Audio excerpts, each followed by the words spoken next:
Start recording. Okay. Today, we are trying to finish Turnabout Big Top today. Now, I think it'll take us probably about 2.5 hours, maybe, to finish this.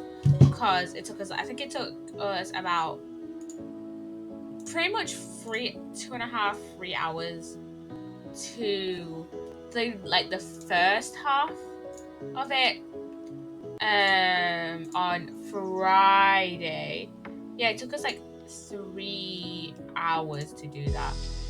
And I rambled on about 20-ish minutes. So this should probably take us about 2.5. I want to say 2.5 hours.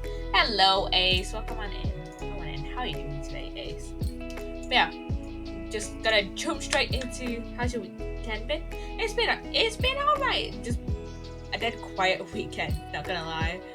But yeah, let's just actually jump straight into the Turnabout Big Top, because I think what we've got left is the second investigation and then the second trial, and then the second trial is split up into two parts. So like a lot of the past few cases have been. So yeah, let's just jump straight into Turnabout Big Top. There we go. We're like pretty much halfway through at this point. Halfway through, like, the entire trilogy. Because if you think about it, we're like halfway through the entire trilogy, because there's like 15 cases in total, 5 cases per game, and we're also halfway through Justice for All specifically, and because it's 5 cases, and we've completed 2.5 cases so far, so I think that's pretty neat. Okay, we're right on with my Nick. What is it? I've got a confession to make. I'm terrible at figuring out magic tricks. Magic tricks? Yep, magic tricks are, by the very definition, tricks, right? Yeah. I can never figure out the tricks when I see them. That's because the tricks are performed by pros. They do it so you can't guess the trick. But the trick Pearly showed me was incredible. Pearl said a magic trick? What kind of trick was it? Let's see. It looks like she pulled the end of her own thumb off. First she put her right thumb next to her left hand, and then it just separated. She could move it up and down and everything. It was incredible. Really? Was it kind of like this? What? How'd you do that? Nick, you're like a real magician. See, this is why I just can't figure out magic. I'm not good at it. Especially hard tricks like flying away from the scene of a murder. You'll take all the fun out of magic if you keep trying to figure it out. I don't see any way out of this. We're stuck between a rock and a hard place. There's no way we can solve the mystery of a criminal flying by tomorrow. I was thinking, do you really think the criminal flew through the air? The only one who thinks that is Mo, right? He says that is alright. That is true. And Mo is like the only witness who directly saw the crime. Because we had what's his name? Ben. We had Ben and his puppet Trilo who apparently saw Max go to the crime scene, but didn't actually see the crime happen. Mo was the only one that saw it happen, because it literally happened right outside his room, right outside the window of his room. So yeah, Mo looked awfully serious when he said that. Do you think he might be trying to frame Max? If that was it, he would have simply said, "I saw Max." That would have been enough. There's no reason why anyone would believe he flew. But what if the criminal really did fly? There's only one person who could do that, Max. You're really not helping my confidence here, Maya. Everyone seems to hate Max. Ben, Trilo, Mo. They all have nothing nice to say. That magician does seem rather full of himself, doesn't he? Especially when he says things like customers only go to the circus to see him. He even hit Ben over the head with a bottle. But what? But that doesn't seem enough to frame another person for a murder.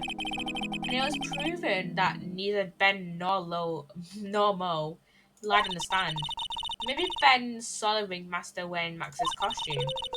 But Mo clearly said that he saw Max himself. Okay.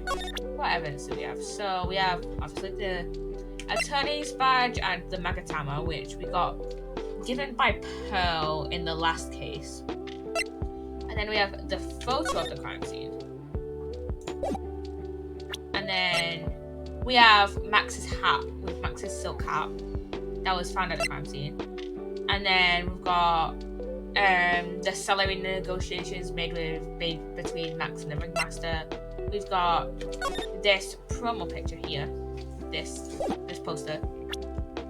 And then we've got the broken bottle that Max hit Ben over the head with. And then we've got the circus map. And then we've got Money the Monkey, who I don't know why Money isn't in the profiles with everyone else instead of the evidence, but whatever. Then we've got the ring that Shrilo was going to give to Regina, which is weird. A puppet. And I also don't know why Shrilo isn't in the profiles either. Like, I feel like he should be here next to Ben. Whatever. And then we've got the autopsy report, obviously. I don't know why we got this. Handed this right into the trial, but whatever. And then we've got the wooden box that the ringmaster was hunched over. And then we've got the pepper that was in the thing itself. Let's go to the detention center first to talk to Max. Oh, my CCs. You mind hurrying up and getting me out of this place? We're doing our best, Max. Just hang in there. A little while ago, some people from a local TV station came by. And since I'm a famed magician, they said, let's make you your own TV special. Really? What kind of TV special? Maximilian Galactica, the Great Prison Escape. It would be aired live. Hey, that sounds like it would be an awesome special. But if I do this special before I'm acquitted, they'll never let me out of here for real. Well, it would surely be an unnecessary addition to your troubles with the law. That's what I was thinking. But the production staff is already working on the show. If you don't get me out quick, I'll have no choice but to stage a real prison break. You seem awfully calm about that possibility. I have no choice. It would be a contractual obligation. That shows business. But you also ain't being shit with the law, Max. The night of the crime, you didn't happen to fly into the sky, did you? Here's how everything went down, sweetie. At the time of the murder, I was sitting in the ringmaster's room. Not to mention, flying off into the sky is not just something I can do at will. I don't care what the stoogy clown says, it wasn't me. Max, do you mind teaching me the trick behind flying? You have to forgive me, sweetie. The difference between me and cheap imitation magicians is that I keep my mouth shut. I don't teach people tricks, but I will say this much. It's much harder than you think. I was thinking about this in court today. I've got a favour to ask of you. Anything for you, sweetie. Be friends with the other performers in the circus. Fabulous, a great joke. Why would I be friends with a bunch of hacks like them? But I've won on the world stage. I've won the International Grand Prix. Performers should always look to perform on the world stage. But the performers at this circus are completely and utterly devoid of ambition. That is something I can simply not tolerate. Ambition, huh? Something about what Max just said rings true to my ears. But Mo's literally been there longer than him. Mo has been like there the longest. Mo has been at that circus for like 20 years or something. So, yeah. Oh my sweeties want to hear all about the Grand Prix, don't they? To be honest though, I've told this story like 100 times already, so it's a bit boring. I'm sorry to make you tell it again. You must not have heard me. I'm really sick of telling this story. But what can you do? I'm Maximilian Galactica. I suppose I can tell again. Voila! Here, take a look at this. I just happen to have a picture from the Grand Prix with me. Just look at that fabulous stage. This is the first stage that I ever flew on. I flew right over the audience. The crowd erupted into applause. At that time, I thought to myself that I could die right then and die a happy man. I'll never forget how I felt that night. The emotions, the acclaim. Wow. By the way, I think everyone who's a performer should get to experience that feeling. I just wish I could explain that to the other people in the circus. That's incredible, Max. I want a trophy too. Hey Nick, how about you buy me a trophy? That's not how you earn a trophy, Maya. My sweeties, you can have this picture of my triumph. Just make sure you show it to all the other members of the circus. Look and learn. That's what you should tell them. Learn how to get thrown in jail. Grand Prix, and then we got the added to the court record. So let's go to the circus. Let's go to the circus entrance. You hear that? It's like two people arguing. Alright, let's do it. Are you ready? Yes. Wait. What are you whining? Let's just give this a shot already. Alright, let's go. Row your boat. Row your boat. What are you doing? Gently down the stream. Come on, you know that. I'm trying my best, but Trio, this isn't going to work. You're enjoying saying dumb things. You're going to have to be on your own someday. If you can't handle something as simple as this, what are you going to do then? Hello, Ben. Hello to you too, Trio. What are you doing here? Can't you see we're on a secret clash training course? I'm sorry. Secret crash training? Whoa. Yes, Trio wouldn't give up until I said we'd try out his idea for a new routine. So we were trying to sing in a round for our new ventriloquism act. In a round? You can really do that? That's incredible. See. Even they are surprised by the idea. I told you, they're not the only ones. You even surprised me with your idea. Once we got a grip on the basics, then it's just a matter of practice. You think so? Oh, I forgot. I wanted to give this back to you. Ah, there it is. Now that I've got this ring back, it's time to take one more shot of Regina. I know that you already testified in court today. You want to talk about what we saw, right? Yeah. Well, at first we thought it was the old man. Just looking at his walk and how he acted right then. Huh? Oh yeah, that's right. But then we said hello and didn't even get a reply. Not to mention he was draped in those gaudy symbols. What would you go for if he wasn't wearing those symbols? What do you think, Ben? Well, I would have thought it was the ringmaster. Something just isn't adding up here. I wonder who they really saw. Yeah, they probably... So yeah, like I said before, they thought... Trila and Ben thought they saw Max. But I'm pretty sure that they actually saw the ringmaster. He was just wearing, like, Max's cape or something. Can we see? I don't think we can see. But yeah, earlier when Max was talking about being in the ringmaster's room, we literally saw we saw his cape and his hat on, like, the coat hanger, like, next to the door. So it could have well possibly been the ringmaster that they saw. I was hoping I could ask you about Regina. I'm completely serious about her. That's why I'm waiting for her even now. Really? That's so sweet. But if you really wanted to see Regina, shouldn't you check out the tent? Ha! You haven't got a clue about things, do you, sweetheart? Eh? Waiting like this is part of being in love. How so? If you had a clue, you would know that waiting is such sweet, rigorous torture. When your body aches for your partner's love, that's one of the best parts. Yeah, I knew that. Oh Maya, she's so red, she looks like a vine-ripe tomato. So how is this new routine working out? We need to just take a chill pill already. Our routines are secret. We're going to take the ventriloquism world by storm. It'll be a real revolution. That sounds incredible. But let me make one thing clear. We're not going to take on the world just because that jerk said we would. That jerk? Max Galactica. Performers should aim for the world. Who does he think he is? Trilo, you seem to really be fired up about all this. He needs to realize that he isn't the only one who can conquer the world stage. You're right. Mark my words. I, Trilo Quist, will win the Grand Prix. You're the man now, doll. Row your boat. Will be the key to a glorious victory. I'm not trying to your parade, but wouldn't a more mature song be best? Hey, you've got to start somewhere, right? Don't screw this up. You've got to be a part of this too. Okay. Should I show him the Grand Prix photo? I'm gonna do it. Would you mind taking a look at this? Is. Guess we won't need to look at this after all. Okay. Let's go.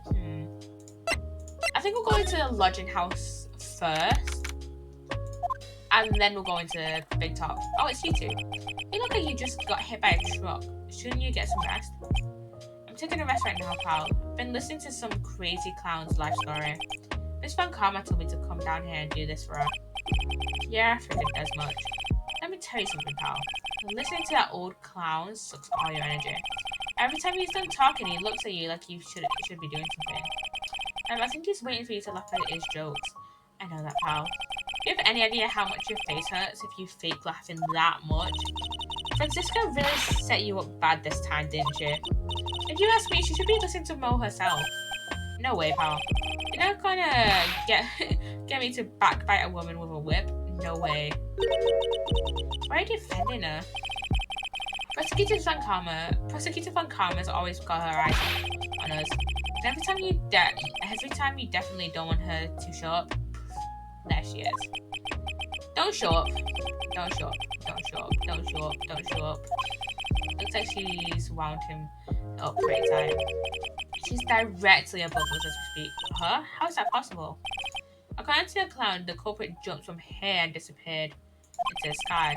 If that's what happened, it means the killer passed right by this window, pal. Oh, I see. Who lives in that room behind the window up there? The acrobat's got his room up on the third floor, it seems. Pretty soon Miss Van Karma's gonna start her investigation up there. So don't get any idea of going up to the acrobat's room, got it, pal? We're gonna go up in the acrobat's room. Francisca Van Karma.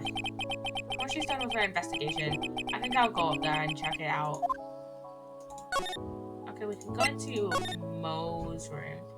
Talk to him. Mo's not here. If he was here, you would have been able to tell even before you stepped in the room. I'm sure you would have heard him laughing away.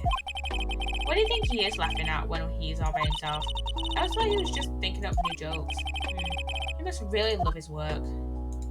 Okay, we can't go over to the acrobat's room, and now Gumshoe's gone from the outside the lodging house. So let's go into the big top.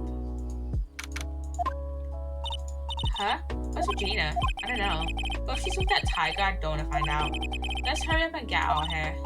Nick, you're kind of a chicken, aren't you? No. I'm just allergic to wild tigers. Sure. Okay, oh shit, yeah, we can go into either the ringmaster's room or the cafeteria. Let's go into the ringmaster's room first, and then we'll go into the cafeteria. Max and the ringmaster had their talk in this room. That could have been when the ringmaster put on Max's costume and went outside. Why do you do that anyway? Was it really that cold or something? Probably. There's nothing new in here, I don't think. Let's see if there's anyone in the cafeteria. Alright, welcome to the wonderful, the fabulous, the cafeteria. Yikes, he's in an awfully good mood. Alright, you know what time it is? Riddle time. Why does everyone cry when they eat Mexican pizza? Come on, you can answer this. It's easy. Because cafeteria Mexican pizza is possibly a weapon of bowel destruction. Wrong. Try again. Okay, what do you think, girlie? I got it. Okay, what's your answer? Because they are in cafeteria. Exactly, it's an incredibly sad place, that cafe. I don't get it. I don't get it. I did it. What's going on? He's being too nice. Today's been a really crazy day, hasn't it? You're telling me. I didn't think it was going to be so tough. Tough? Yeah, it was a tough crowd. That's what you call a crowd that refuses to laugh. For instance, it was such a tough crowd this morning I had smashed watermelons. I told them all a great story and even great jokes, but no one busted out laughing. Because you were a witness to murder. Even used the famed no shoes, no shirt, no service joke. Exactly, how can you not laugh at stunning comedy like that? There's a time and a place. There's a time and a place. And Being in a courtroom where you are a witness to murder is not the place. How do Ace Attorney witnesses not get arrested for contempt of court? Like, for example, Lotta. You know, she has been in 2 cases so far. She was in a case in, I think it was the 4th case in the 1st game, and then she was in Reunion and Turnabout as well, which was the last case. And she has lied a bunch. I'm pretty sure that is like somewhat illegal. So are you 100% sure about your testimony today? I saw what I saw. I swear that creep just flew through the air. It wasn't exactly flying per se, it was more like flowing. The silhouette of his face made me positive it was Max. I don't see a sight clock. He must be telling the truth. Okay. Can we examine this now? This is strange. There's nothing on top of the stand. Look here. Max is written on it. It must be his VIP table. Isn't it a bit strange? It's a bit small to be a VIP table. You won't be going to 10 spots beyond this. But you could still eat hamburgers, right? Maya, you are obsessed with burgers. Oh yeah, that's the poster we have in the court record, don't we? What's on this message board? Bulletin board or bulletins. It doesn't look like any useful clues posted here. Boring. Maybe we should leave a juicy tidbit for someone to read. Juicy, you know, like a fake clue. Maybe something like message from the killer. Keep it up, Maya. You know Gumshoe will take it all seriously. Yeah, he would. Wait, why does it show a bottle here? When we picked up the bottle. We have the bottle on us. Like, come on. I know this picture. Showed it to you guys too. Huh? You've seen it as well? Well, you know what they say about Maximilian Galactica. He really gets around. Oh yeah. He didn't just show me the picture. What do you mean? He showed me his bust too. Let me tell you, that thing is enormous. It's in the picture, I think. He'd make us worship it every day. He made us bow to his greatness. He's got a big bust. I don't mind hearing more about Max's bust. Not that I'm into that sort of thing. That's joking in this case. Max's bust should be on that small table over there. There's nothing over there. Really? Oh yeah. When was it? I'd say about 5 days ago. All of a sudden, the bust disappeared. It disappeared. If you want to see it, there's a photo on the bulletin board over there. Max just had to put the picture up. Hey, this thing is really cool. Nick, I want someone to make a bust of me. Sure, as long as I'm not paying for it. Okay. Is there anything else that changed about this place? Nope, nothing's changed that I can see. What if he's actually thinking about this, or if he's setting up the bad joke? Nope, I'm trying to find it. Quiet Mo is a good Mo in my book. I guess there really aren't any other things that have changed her. Or there's this one teensy tiny thing that does something different. Tell us. Well, on the morning of the crime, I opened that bulletin board. This piece of paper was posted front and center. Piece of paper? It's torn, so I don't know what it said, but I could see its title. Yikes. It says, to the murderer. Murderer? Yep, that's what I said. But the rest of it has been ripped off. And I don't know who posted it. When did you find this? Morning before the murder. Before the murder? Yeah, the ringmaster was killed the night after this paper was discovered. Who in the world posted this thing? Nick, I think we'd better follow up on this important lead. Yeah. Can I represent it again? The morning of the murder, this was posted up on the bulletin board. That's around when Max clunked Ben over the head. Sorry, I didn't remember it up till now. It was torn down before anyone really paid any attention to it. So you don't know what was written on it, do you? Unfortunately, I don't know. I bet you they would know. Who are they? Max and Ben.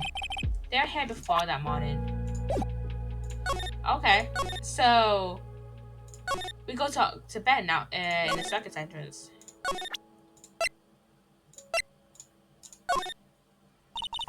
Would you mind taking a look at this? Like,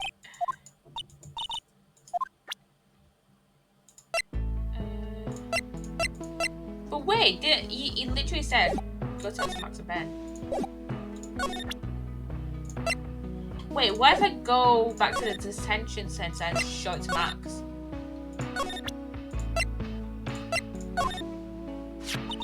You know anything about this note? The morning of the murder, was posted on the wall in the cafeteria. I didn't know all about that note. When I read it, my heart certainly skipped a beat. Your heart skipped a beat? While I was enjoying my morning tea, the ringmaster and company entered the room. Company? I guess it wasn't a company, it was just the ringmaster and my sweetie pie. When the ringmaster read the note, he turned an incredible brightly red. All of a sudden, he tore it off the wall and shoved it in the pocket of his tailcoat. He put his tailcoat I remember that. Really? Out of curiosity, what in the world was written on that thing? Let's see. Oh, I don't want to steal the fun from my sweeties. Go and find out on your own. I'm sure you can find it somewhere. You might also want to ask my sweet pie princess. Okay. So let's go into the ringmaster's office. Ringmaster's room.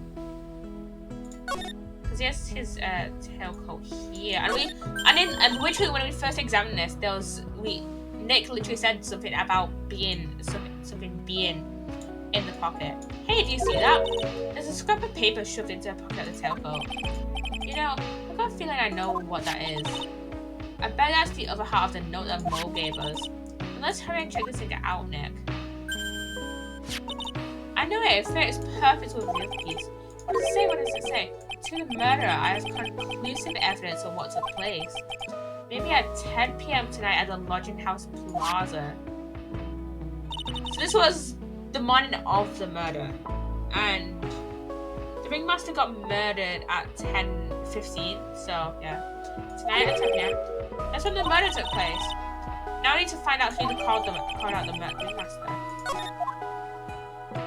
Okay.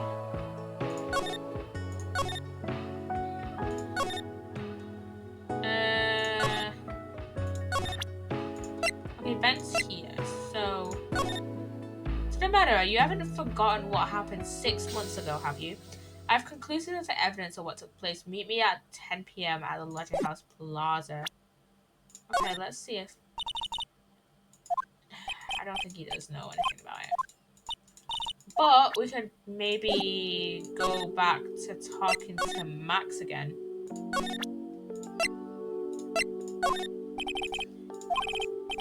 You like me to send this for you?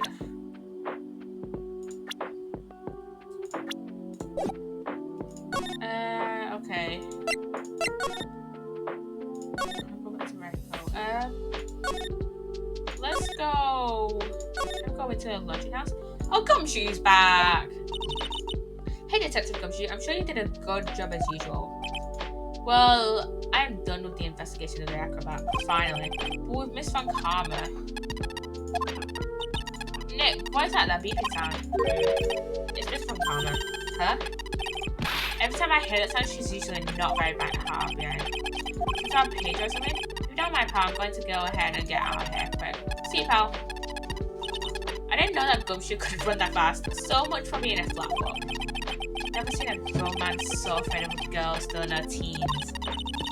Literally, Francisca, to put this in a little bit of context for you, Francisca Von Karma is the same age as Maya. Both Maya and Francisca are 18. I can prove it to you. I'll show you. Look, Maya Faye, age 18. Francisca Von Karma, age 18. That's just in this case, though. And oh my god, that beeping is so annoying. That's just in this case, though. They'll get older as the case is going because, you know, time passes. Shit. Well, let's go inside. It's freezing out here. The wind's as bright as lashes from a whip. Franzia. Von Karma. She really didn't care. It was a real battle today in court, wasn't it, Mr. Phoenix, right? You don't have to jump out and scare us like that. What can I do to you? Tomorrow will be the day my dream finally comes true. You mean the story of my defeat at your hands making national news? National news? You possess such a small sense of scale. The global news, Mr. Phoenix, right? Your miserable plight will be known internationally. I think she might be overestimating the importance of a win by just a smidge. Miss Von Karma, it appears you've got your hands onto something big, huh? I'm amazed you picked up on that much.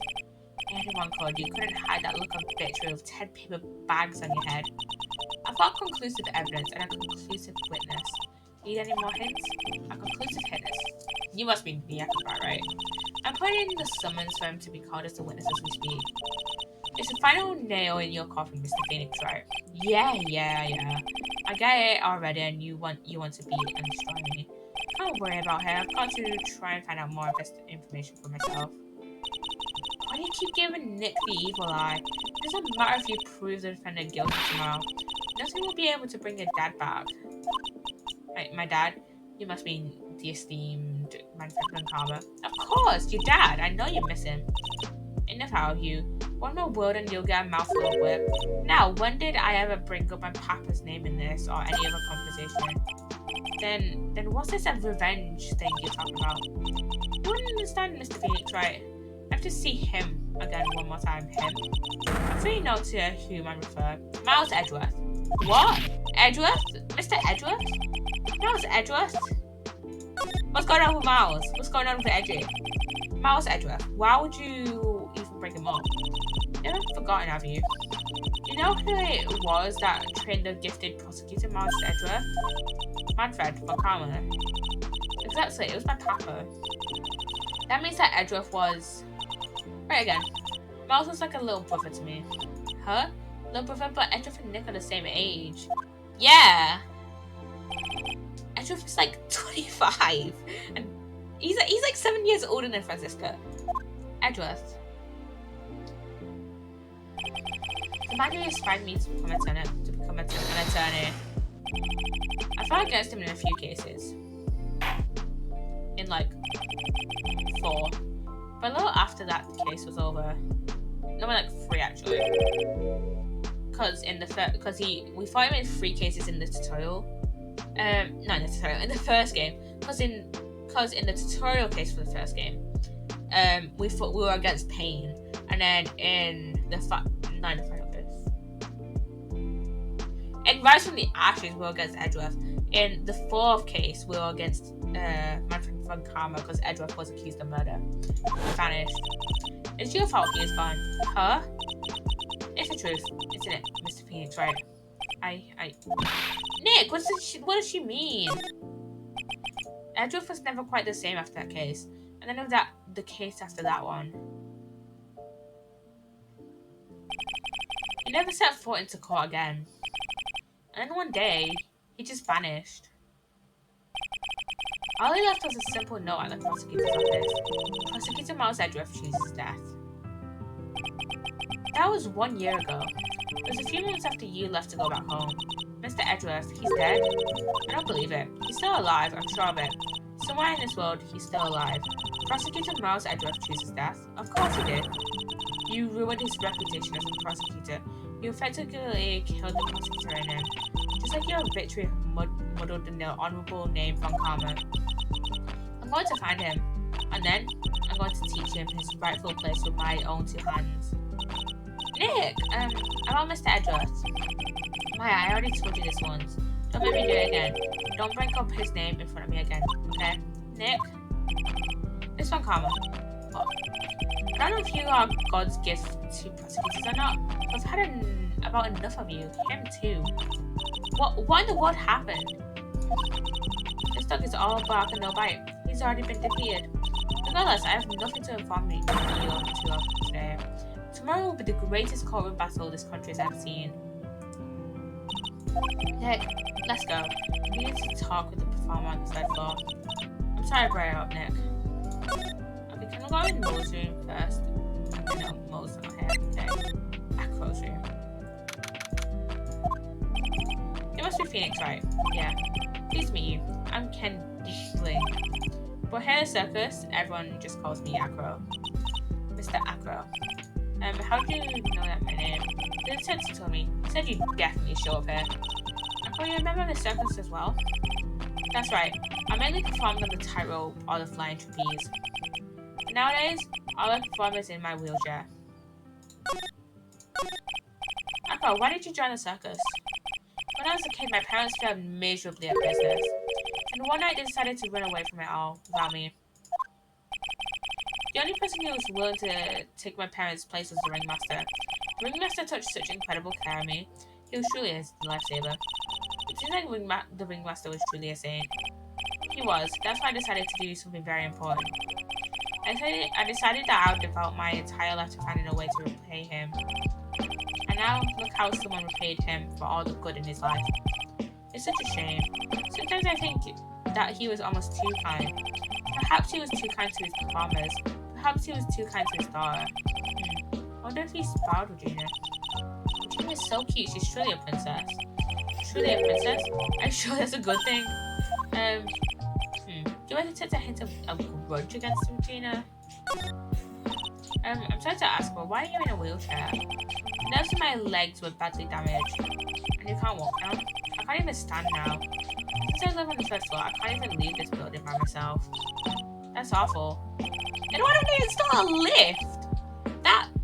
That makes logical sense to install a lift in this lodging house, right? Like, I assume that they're not like a traveling surface. I assume they stay in like one place. So why can't they install like a lift for Acro? That seems like the best thing, right? The accident happened during our acrobatic session, right?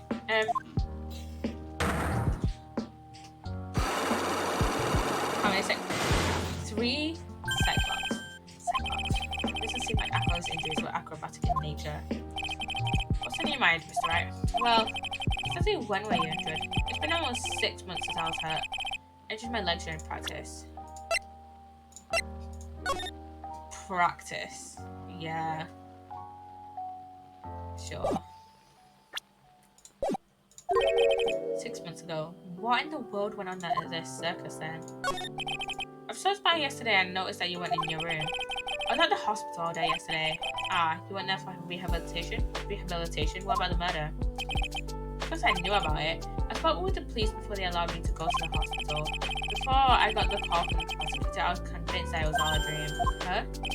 I just couldn't believe it when I saw what I saw. What you saw? Jeez, that sounded really ominous. What did you see, Acro? That night, I was in bed sleeping when I heard a huge sound coming from below my window. I see. The scene of the crime was right below your window. That's when I looked out the window. What did you see? It was flying straight up into the air. He? Maximilian Galactica. What? That's what I thought you say. You're absolutely positive that it was Max you saw flying? I'm absolutely sure. There's no doubt in my mind. Nick? Let's examine his room. Ew, it's a huge pile of trash. One man's trash is never monkey's treasure. I guess you're right. Look, those shiny things. It's even got a motorcycle exhaust. What do they call this thing? Oh, a tuba, right? Of course it's a tuba, silly. You didn't know that? Hey, it's a picture of Regina. Oh, she is a shining beauty. No objections here. It's like dirty. Oh, I'm guessing those are from the monkey. When you must use this to swing around on. Go ahead, Nick. I know you want to ride on it too. Maybe later. Hey, the next rep. When you must be prone to breaking things. It's hardcore. The net looks fine to me. You really think that he plays basketball? I think so. Monkeys live life above the ring, you know. You're joking, right? You think the monkey has got proverbial game? Of course, that monkey doesn't fake the phone gun and nasty dog. Well, a prehensible tail might be an unfair advantage. Hey, it's a monkey calendar. Akko must really love monkeys. This bed is incredibly well made. It's almost like a maid made it up. Even a laundry on top of the bed is folded perfectly. Nick, there's nothing unusual about this at all. It's how things are supposed to be. I don't mind respect to never mind for doing something said man cannot do. He's got a barbell. Looking around, everything he's got is for upper body training. Wait a second. These are the same machines I see on TV all the time. Hey Nick, what? I don't have this one. This barbell here is me, but I don't know what to do with it. You don't want to end up a muscle woman. That's it for... Oh, the window. You can see the big top from the window here. There's no snow on top of the big top. It's kind of weird, don't you think? The inside of the temp is warm, so any snow that lands on top of the top melts. Guess you're right. Wait a second.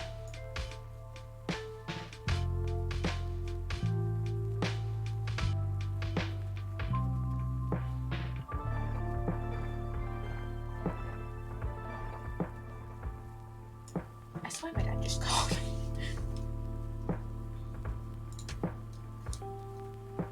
I guess you're right. The snow probably just slides right off.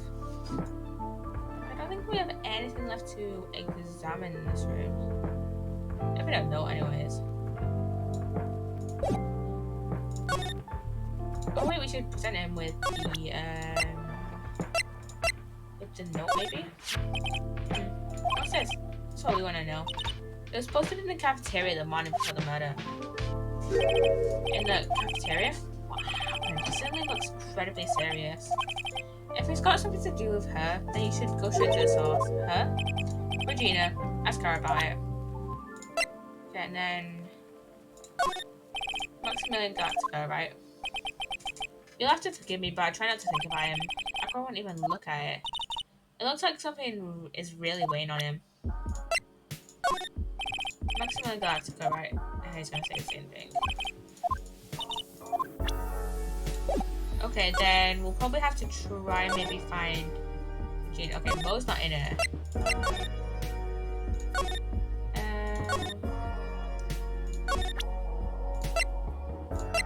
We already presented the note to Ben, right? Ben and Trilo? I think so. Oh, is Regina here? I've got a bad feeling about this. Oh, it's a Regent. Yeah, Nick. Wonderful. Today's special must be filet o Phoenix. Stay, heal.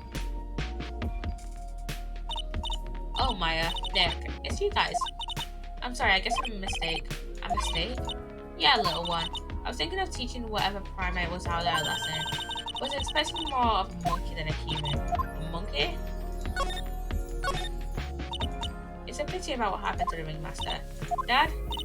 Everyone loved him, didn't they? He must have been quite a man. He was. I love my dad so much. I hate to say it, but she doesn't seem all that broken up about her father. That's why I feel so lonely. And I won't be able to see him for a while. For a while? Yeah. When Leon died, I talked to my dad and he told me that when someone dies, they just become a star in the heavens. A star? That means that my dad is looking down on me from the sky. That's why I love the night so much. I can see everyone who's gone. When someone dies, they just become a star in the heavens. That's kind of sweet. But I bet you there's no way that I believes that. What do you mean there's no way I believe that? You think that one day I'll be a star too? Of course. You really think so? Yeah, you will, I think. I've got a feeling that everyone is doing great up there in the sky. I wonder if everything's alright with Regina. Just to go back and clear something up, why do you want to teach Moini a lesson? Because he's a meanie. He's got something that means a lot to me. Something that means a lot to you. It must be something shiny, right? Actually, it's a stage costume. It's got a lot of spangles. It's really beautiful. You should see it. We should. When the costume gets hit by a spotlight, it dazzles. Hey, Mr. Attorney, huh? If you saw that monkey, you'd get my costume back from you. You want you? It's really important to me. Gladly. Leave it all up to us. Guess there's no turning down that request. Yeah, you really gonna do it?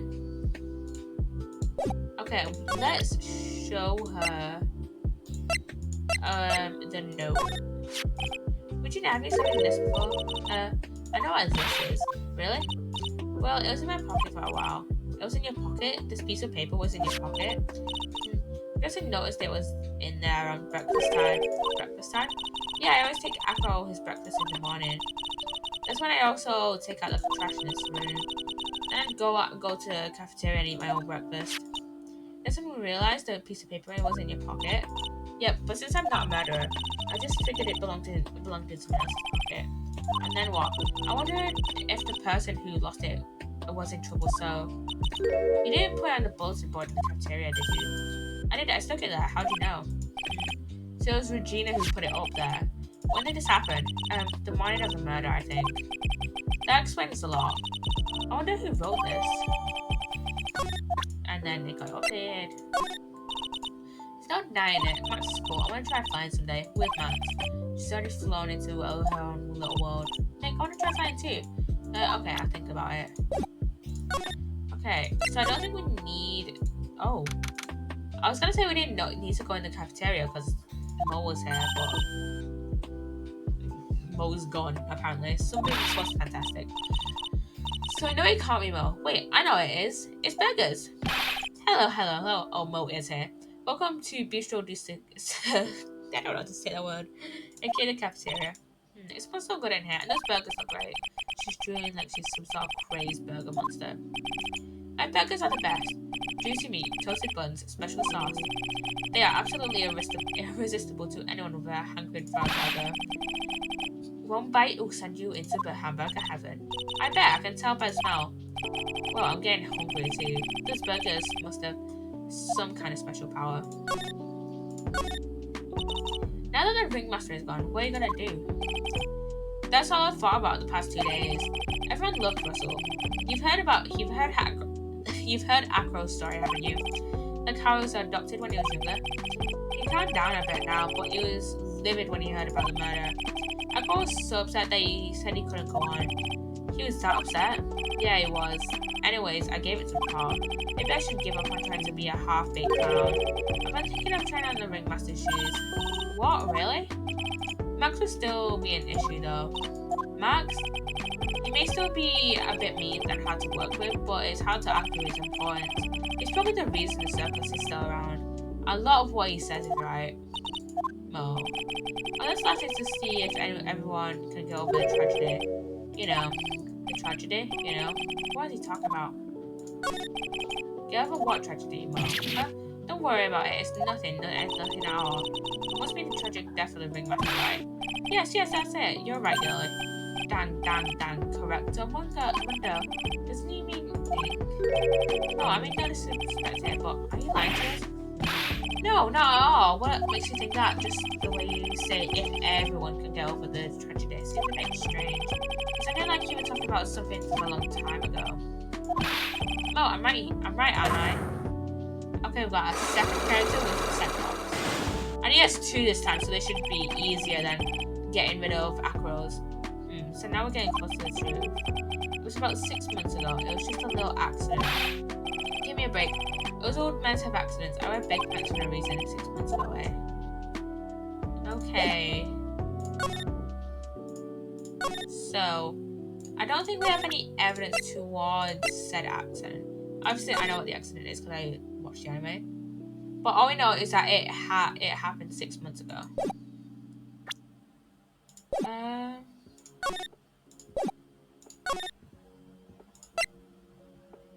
Let's go into the ringmaster's room. Okay, nothing else is new here.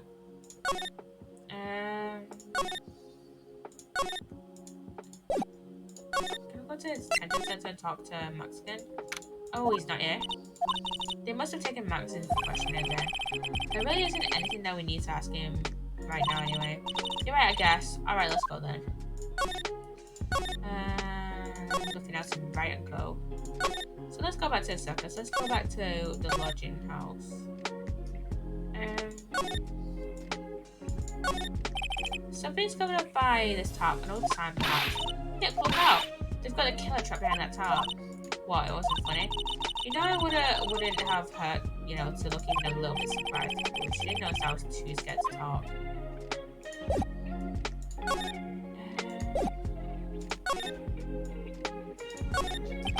Ringmaster's body was found here. I heard that the way he fell over made him look like he was carrying a wooden box. But what in the world really happened here? Yeah. Oh, maybe Mo's room. Oh! Mo's not here. What's that hair something? Stop it, Nick. It's scaring me. Oh, it's money! Nick, it's money! That monkey's holding something. That's it, that's the thing that means a lot to Regina, remember? Oh shit, yeah. Alright, time to take on this monkey. Attorney style.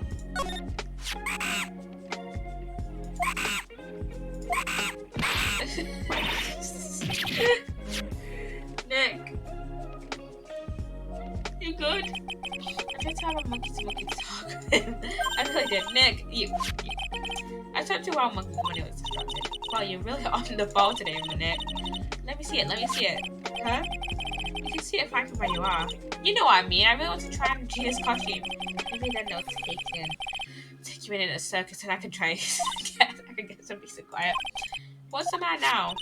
It doesn't fit me at all. Oh well, guess it's time for you to lay off the burgers. Not to mention it doesn't look like something any girl I know would actually wear. Okay, let's go give this back to Regina. Back in the big top.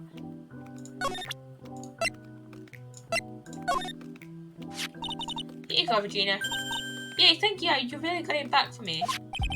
Don't mention it. I love you, Mr. Rosetta. It's nothing. No wonder guys melt so much in front of this girl. Hey, Regina. That costume is yours, right? I tried it on, but it didn't fit me. Huh? This costume? This isn't mine. It was Leon's. Leon's? You know, the lion she told us about. Oh, the one that someone killed. Let's ask about Leon. Leon, he was killed, wasn't he? That's right, my dad killed him. Why? Well, Leon did something really bad during practice. During practice? Leon was sitting down and then he opened his mouth, you know. Sure, when he did that, I put my head into his mouth. Wait, you put your head into a lion's mouth? What? Why would you do that? That is just weird. I sure did. The people in the crowd always loved seeing me do that. They'd always start screaming. You sure they were screaming because they loved seeing you do that? Anyways, what was the bad thing? Oh yeah, Leon bit someone during that practice. Regina, everything was alright though, right? No, it wasn't alright. That was the problem. My dad was incredibly angry. And that's when Leon, yeah, that's when he became a star in the sky. Poor thing. Leon added it to the court record. Oh my god, okay.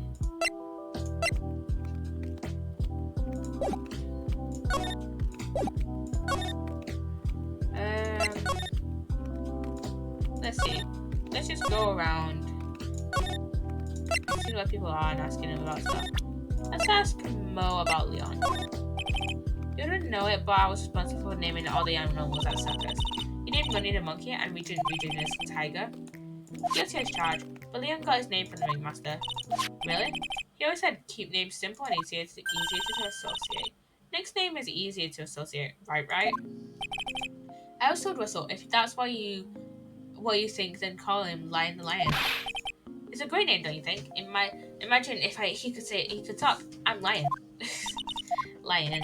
But that's when Russell said, "Don't lie to yourself. That name is awful." Okay.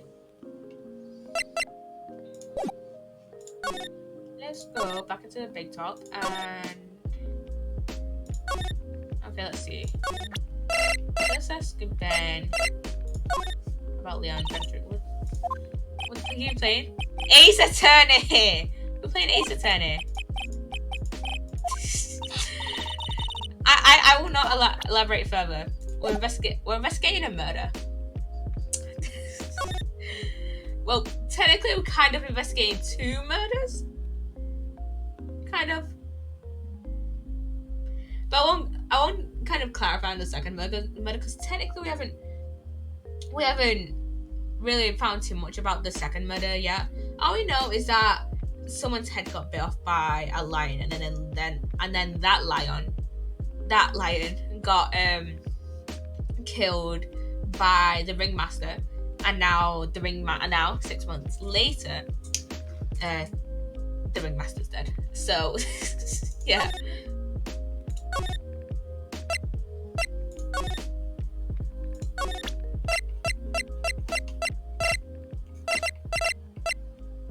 Playing silly lawyer game. What? Yeah. But in my present physical condition, I don't really know much of what goes on outside of the stream. Oh, sorry. Don't worry, no need to apologize. Okay. Let's see if we can go talk back to Max.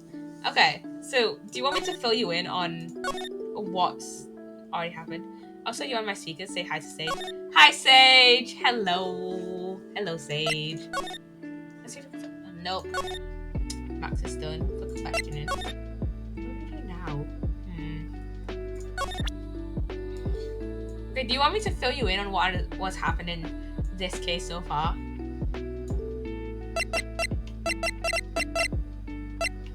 I'm gonna fill you in anyways. Basically, Sage, bye, bye, Sage. So basically, the ringmaster got killed, and we're trying to figure out who did it.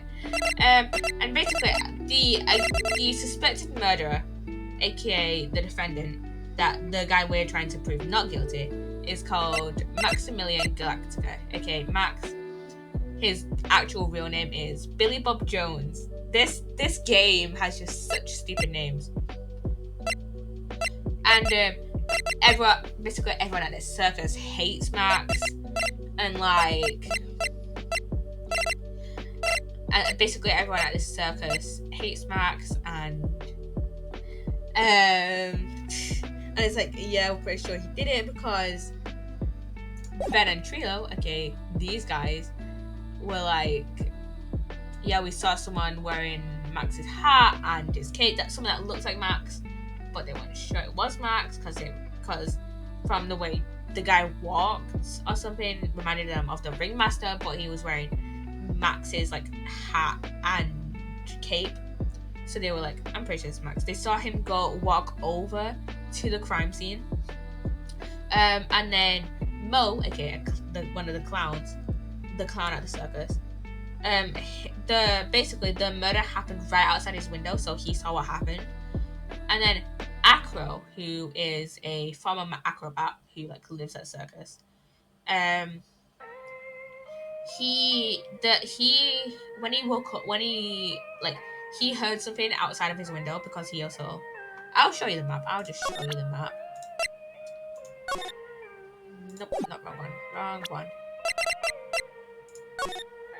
So Acro is on the 3rd floor, and then Mo is on the 1st floor. So Acro heard something, and heard the murder, and then when he, woke up, he just saw Max, or something that looks like Max, flying past his room, and so he was like, yeah, I'm pretty sure it's Max that killed the ringmaster, basically. And then this broken bottle is basically from the day, I think it was the morning of the murder, or like the day before the murder. I think it was the morning of the murder, where Max hit Ben over the head over something, I don't know. And also this monkey is called Money. He likes to have shiny things. So yeah, time of death, 10:15 p.m. But the first trauma to happen dead. And then there's this note that's basically saying, you haven't forgotten what happened 6 months ago. Blah, blah, blah, blah, blah, blah. And we're currently trying to figure out what happened 6 months ago. Right, so. And also this is giant magician's thing, like award contest called the Grand Prix. And Max won that, and he has like his own, like, he has his own bust, basically.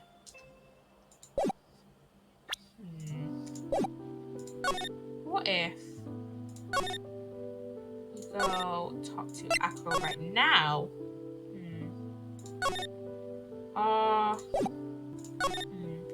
You know what? Let's go back to the cafeteria and try and unlock. And go try and unlock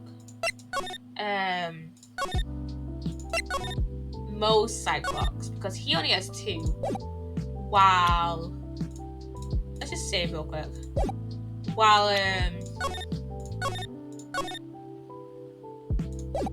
Acro has 3. So yeah.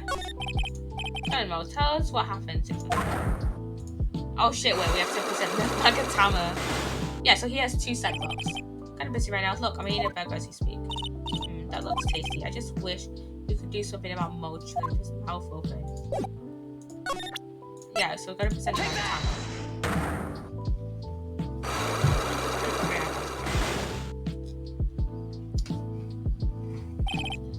Get over it. Get over what? Mo, please tell us what happened 6 months ago. What in the world went on the circus? Okay. There's no need to look so scared when you ask me. Hey, look over there. Some juicy burgers. Let's eat instead.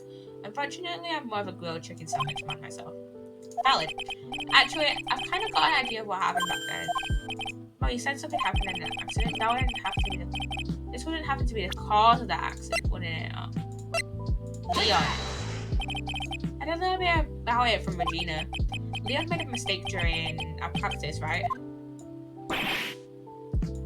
How did you...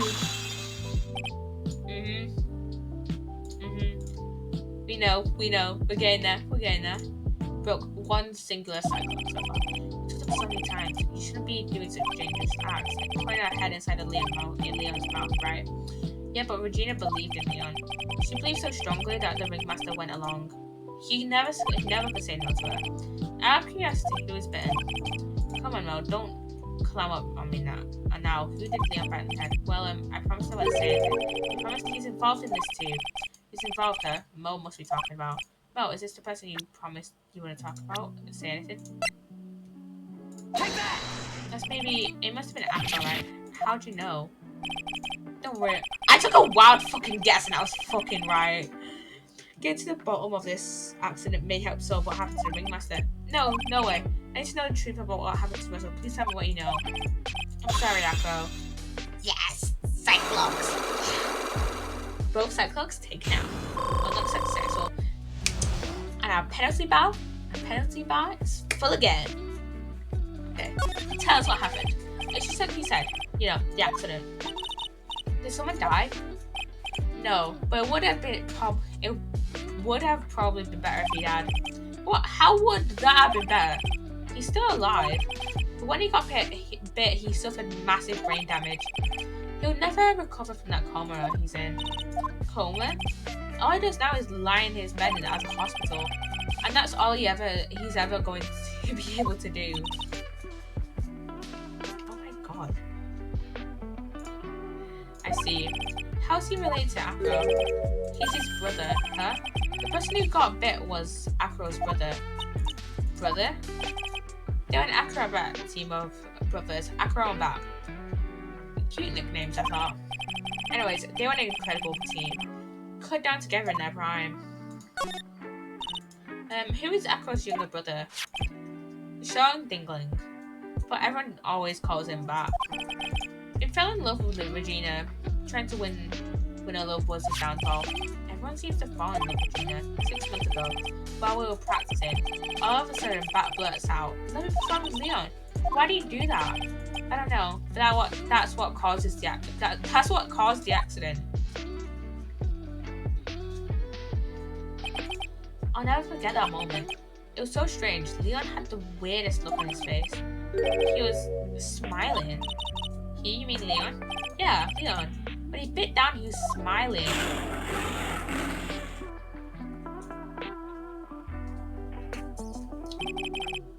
Some sick grin. No way, that's impossible. A smirking lion, a flying murderer. Why did it seem that it's always Mo who catches all of these incredible events? Nick, can lions smile? We never told the police about the incident. The circus would have been shut down if we had. The next day, the ringmaster took Leon out and shot him with a rifle. So that's what really happened. Well, you guys were so serious. What was I supposed to do? I had to tell you. But all this truthfulness had put me in the mood for a burger. Hey, you two have some pepper. Here he goes again, acting like his normal crazy self. Nice one, wonderful sneeze. Huh? You think so?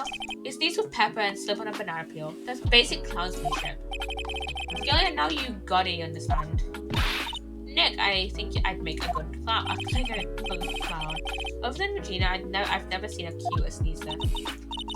Does Regina sneeze with pepper too? She does. But Bat would always tease her with pepper. Bat? From my point of view, those two always look so perfect together. They look perfect, huh?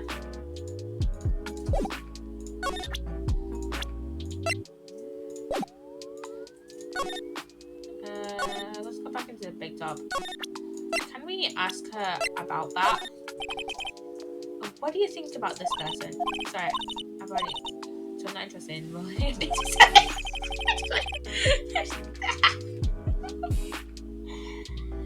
I just wanted to know if you knew this person. Okay.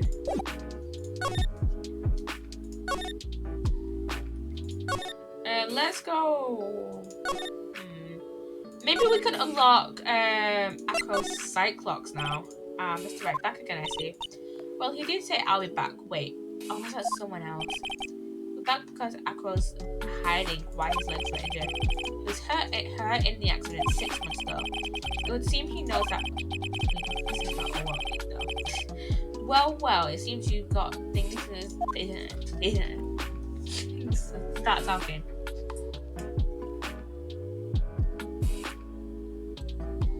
Sorry, guys. Okay, let's save.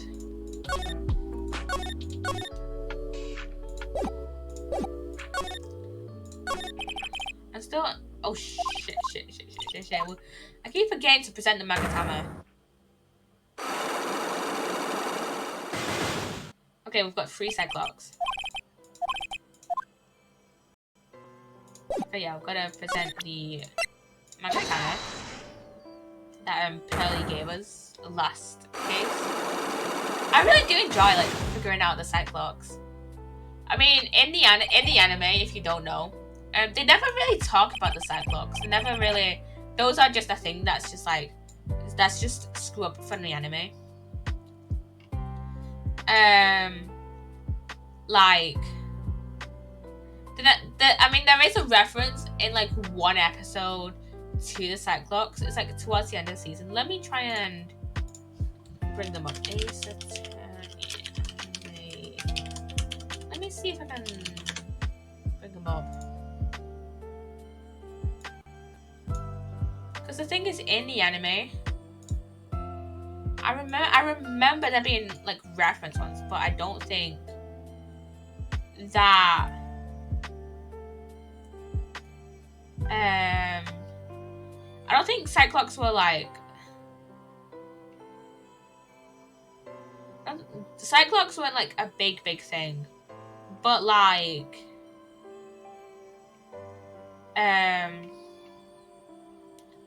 but I remember there being in one episode, like I think it was definitely like I think it was definitely in season 2, because I think in season 2 or like towards the it was like because it was like Francisca was like in that case, and I remember she got introduced in the later half of season 1, I think, and so it was almost definitely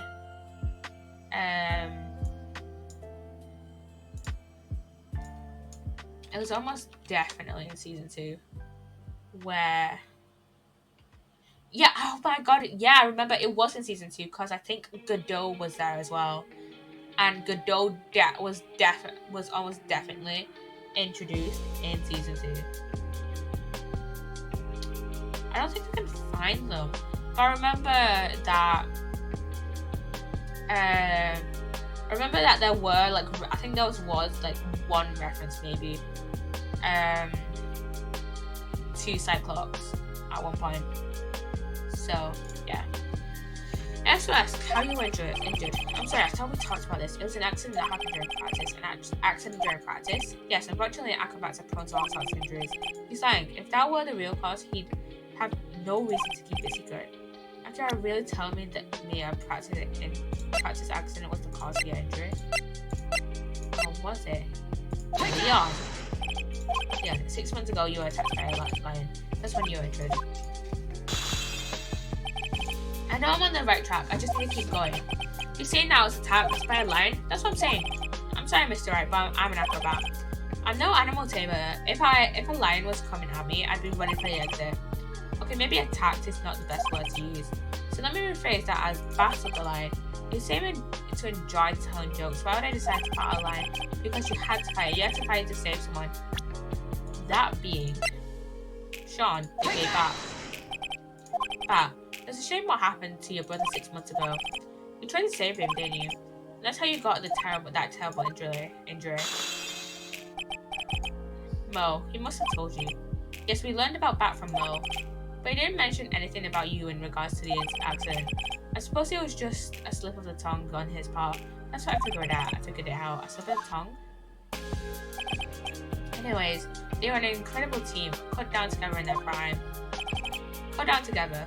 That was where he slipped, and that's how I figured it out. You two ended up at the center of the same accident together, like always. I see. But an accident is an accident. It wasn't anyone's fault. I still haven't broken Acro's last setback.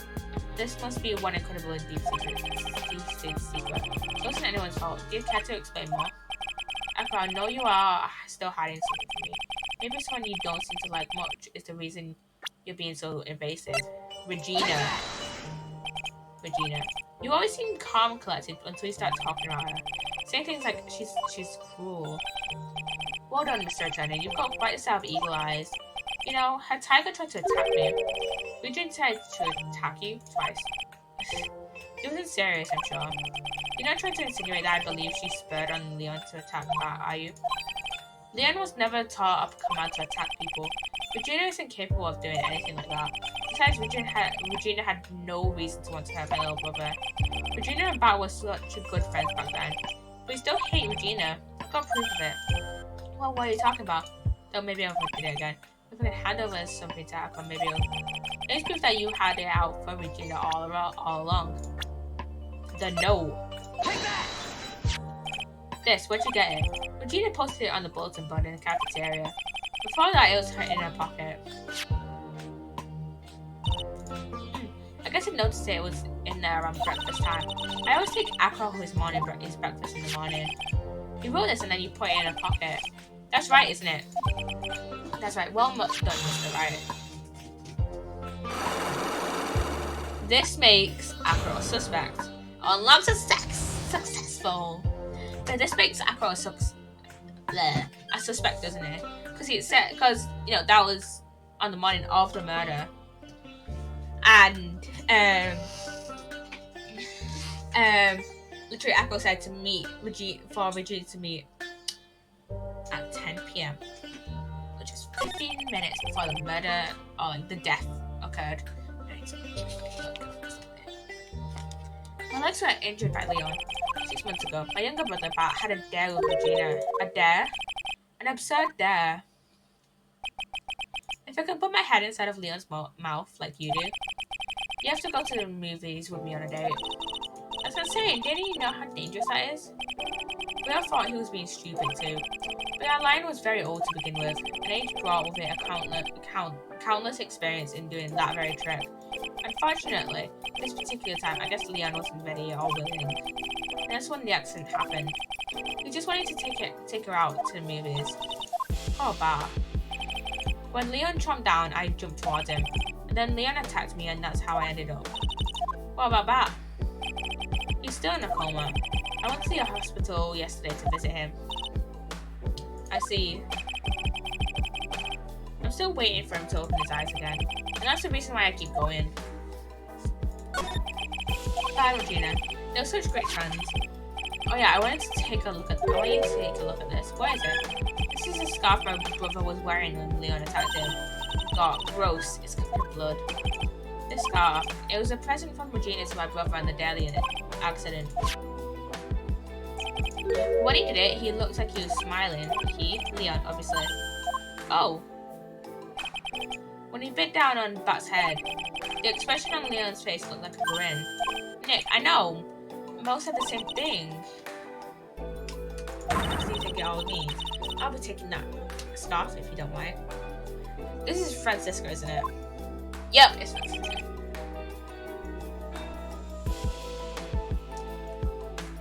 Miss Von Karma? I've already heard everything, so hand over the scarf. But the scarf is the evidence in the trial. That is for me to decide.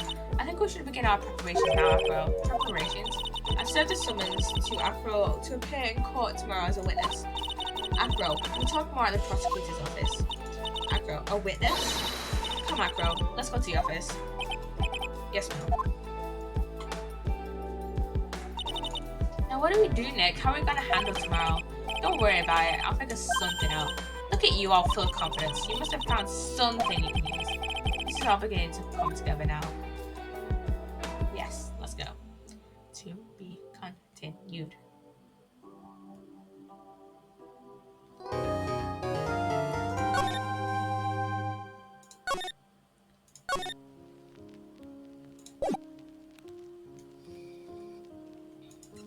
Okay, we're in defendant lobby number 5. Good morning, Max. Oh, yeah, good morning, sweeties. Don't seem like your usual sparkling self today. I'm always like this before I go in front of an audience. I'm working up to it. Don't get nervous, Maxie. Here, have a glass of milk. Regina! How fabulous, my sweetie pie princess. You came to watch my performance today? Of course I did. Mo told me that I should come and watch this. Mo said that? So what kind of performance will you put on today? Let me guess, you'll fly at the end? It's not that kind of show. Isn't that right, my sweeties? Huh? I think my sweetie pie princess doesn't. Yeah, she doesn't seem to realize what's going on, or even where she is. Well, Max, it looks like it's time to raise the curtains. I'll see you later. Today I'm just a member of the audience. Fabulous. Enjoy yourself out there. Good luck, Max. You're the best. Regina's different, don't you think, Nick? Top of the morning to you. Everybody, let's get ready to get stuck in legal limbo. How low can you go? Low. Top of the morning to you, Governor. Top of the morning. That's to get attacking the day. Attacking the day starts with energy in the morning.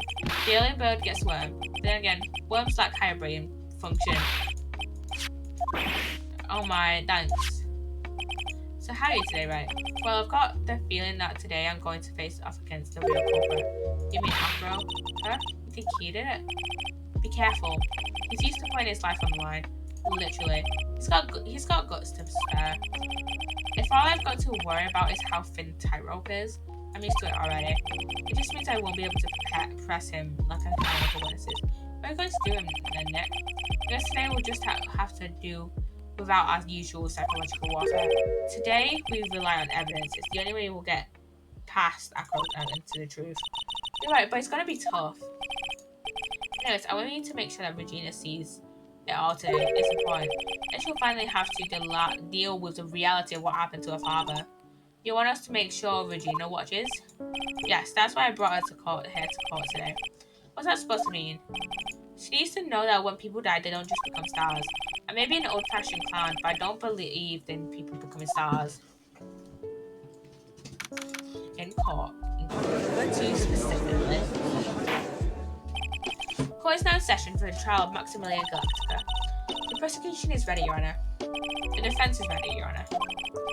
Very well. Miss Von Karma, you may proceed with your case. The prosecution would like to revise its previous theory of events. What's the meaning of this? We've discovered a new witness, or shall I say, a new eyewitness. One that saw Maximilian Galactica fly off from the scene of the crime. Order. I had a feeling something like this would come up. Due to this revision, we are now prepared to explain how the defendant flew that night. An explanation the prosecution will present if the need so arise. In fact, my detective stayed up all night creating a mock-up of the scene on my orders. Poor Gumshoe. I feel bad for Gumshoe, man. Very well, please call your witness this time. Time to get to work, or shall I say, time to walk the courtroom tightrope.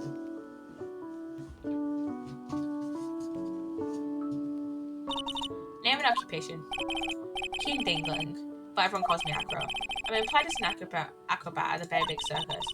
Where were you the night of the crime? I was in my room that night.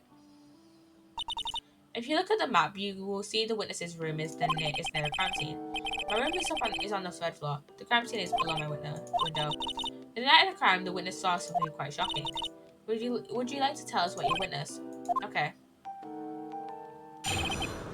Witness testimony. It was just after 10 PM and I was resting in my bed. Around that time, I heard a large thump noise from outside my window. Then a few moments later, I saw someone flying right by my window. It was Max Galactica. I only saw him from behind, but that's who it looked like. To be honest, when I saw that, I thought I was dreaming. This witness's testimony matches exactly with that of the clown. If that's the case, there is very little the prosecution needs to add. All that's left is to explain how the defendant displayed the sky that night. Before we get that far, I'd like to cross-examine the witness. A foolish choice, but a foolish fool who witnesses to feel the foolish sadness of a sad fool. Is Francisca's favorite word fool by any chance? A man must know the proper timing for things, Mr. Phoenix, right? Just like your old friend, Mr. Miles Edgeworth did. Mr. Wright, do you have a problem with the witness's testimony? In the words of Miss Von Karma, may I quote from these proceedings? There's no way that actually happened. Very well, you may proceed with your cross-examination. But first, before we actually get to examining, we save.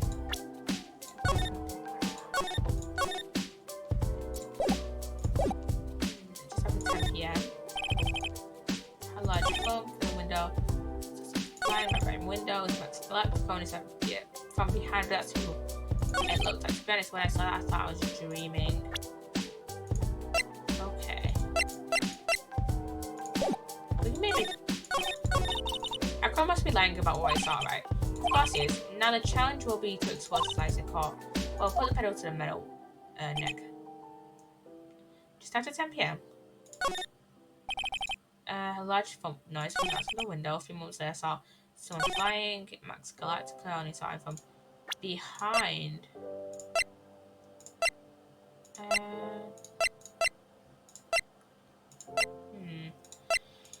I kind of have a feeling that I know, like, the pieces of the...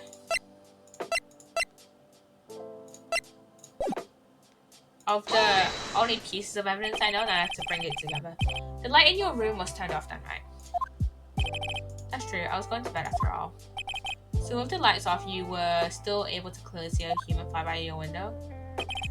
The safety lights lit things up enough for me. But honestly, there was only enough light for me to see the silhouette outside my window. It was the person's back, so I couldn't see the white roses on the front. Did you see any of the other symbols? I clearly saw a silk hat as well as a cloak wrapped around his body. I'm convinced that the person I saw was Max Galactica. The more I'm pressing, the less results I seem to get. But maybe it was something fishy with the latest bit of his testimony. Was there a contradiction? I don't remember. There is a contradiction. Let's say there is a contradiction. It's a huge contradiction with the testimony. Objection! There's a contradiction in the physical evidence. She's right, let's see some evidence. Do you have any evidence to prove your claim? Oh shit. Oh shit.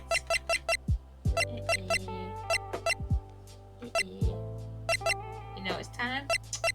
Look at a walkthrough.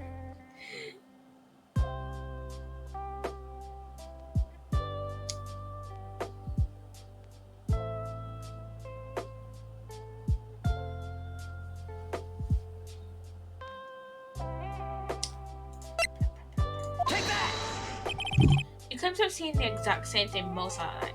Oh shit, yeah, do you stand by that? Oh shit, yeah, because the silk hat fell on the ground, right? What do you mean, the silk hat? What about the silk hat? I saw it on Max's head as he flew out by my window. Well, you should have tried looking down out of your window that night. That would have been quite difficult considering the statement. Just looking outside of the window was tough enough challenging me. That's a shame because you would have noticed the silk hat found in the scene. That's the ringmaster's hat, right? It's Max's. Afraid not.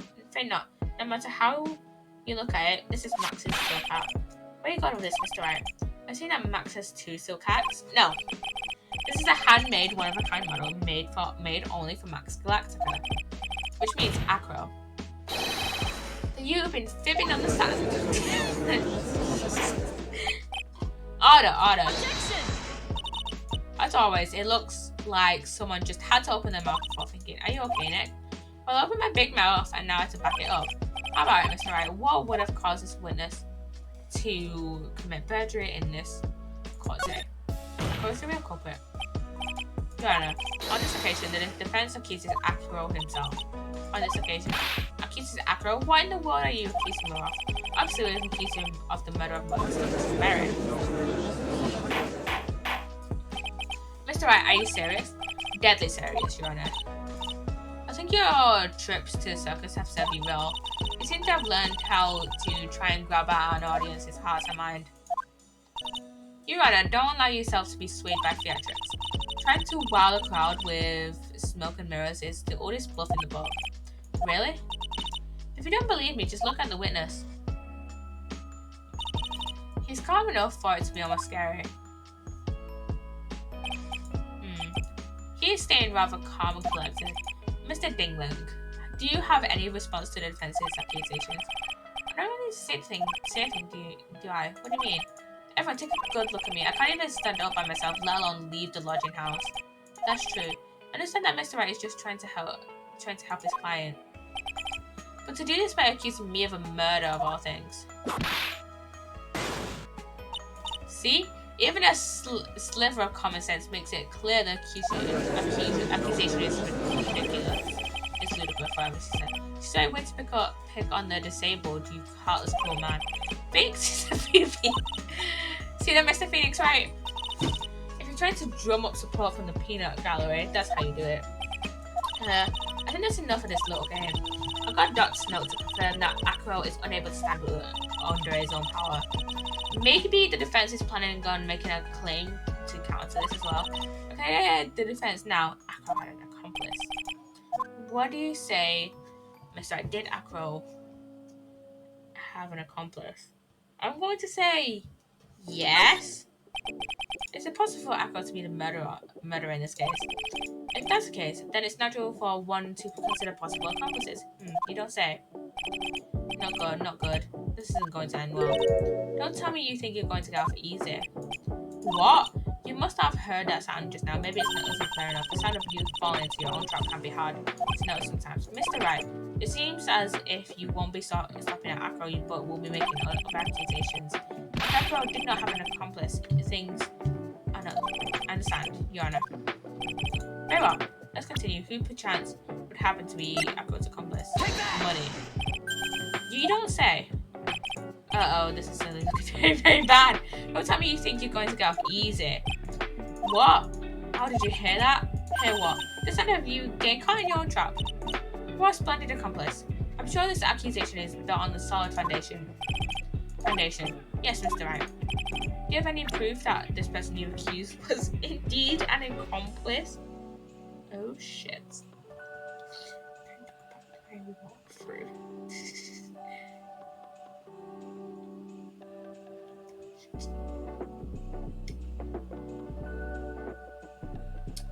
I think I know what to choose, but I'm just gonna look it up.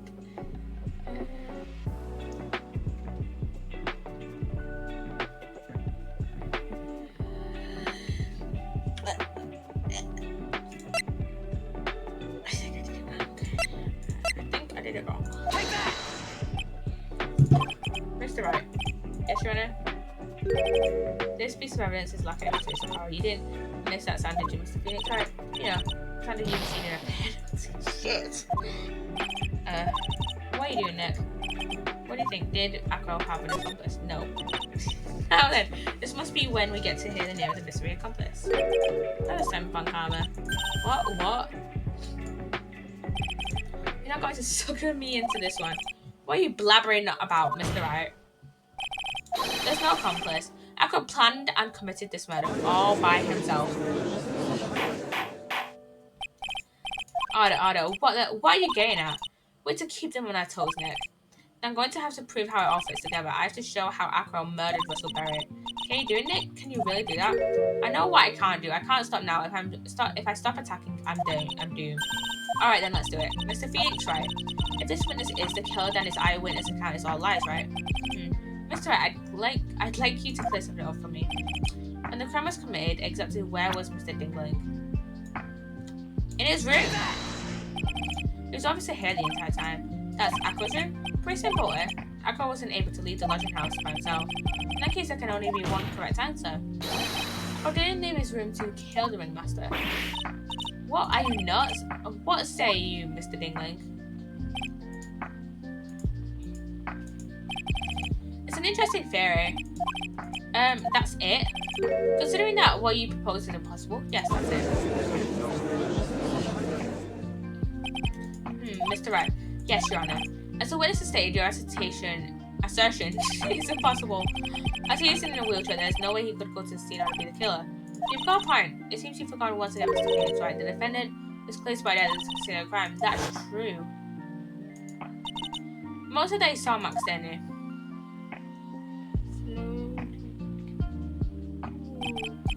But Maya, it's still impossible for humans to survive. Do you mind if I ask a question, Mr. Wright?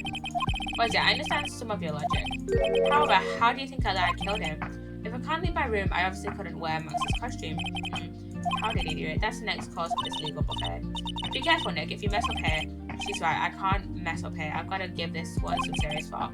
I'm sure that Acro killed the ringmaster, and he did it while he was in his room, no doubt about it. Time to enlighten us as to how Mr. Dingling committed the crime, Mr. Wright. I'm going to present some evidence. So what did Mr. Dingling use to commit the crime against us, Barry? Take that! What's that picture? Is it? It is indeed. The problem is that with the item that was shown in the picture, bust is quite a large bust, and also is life-size. It is also very, very heavy. Heavy enough to guarantee a certain depth, especially if it was dropped from a third-story window. See, this is how Acro was able to kill the ringmaster. With the force of gravity and Maximilian Galactica's ample bust. Order. So saying that the bust fell onto the ringmaster, I have a simple crime. Even if you were stuck in a wheelchair, it would be incredibly easy. How could you possibly wheel a wheelchair with something so heavy it's impossible? Well, Acro was an acrobat. He should have had more than enough upper body strength to carry something like the bus. Oh shit, yeah, because he had the dumbbells? Not dumbbells. Barbells. He had the barbell in his room, didn't he?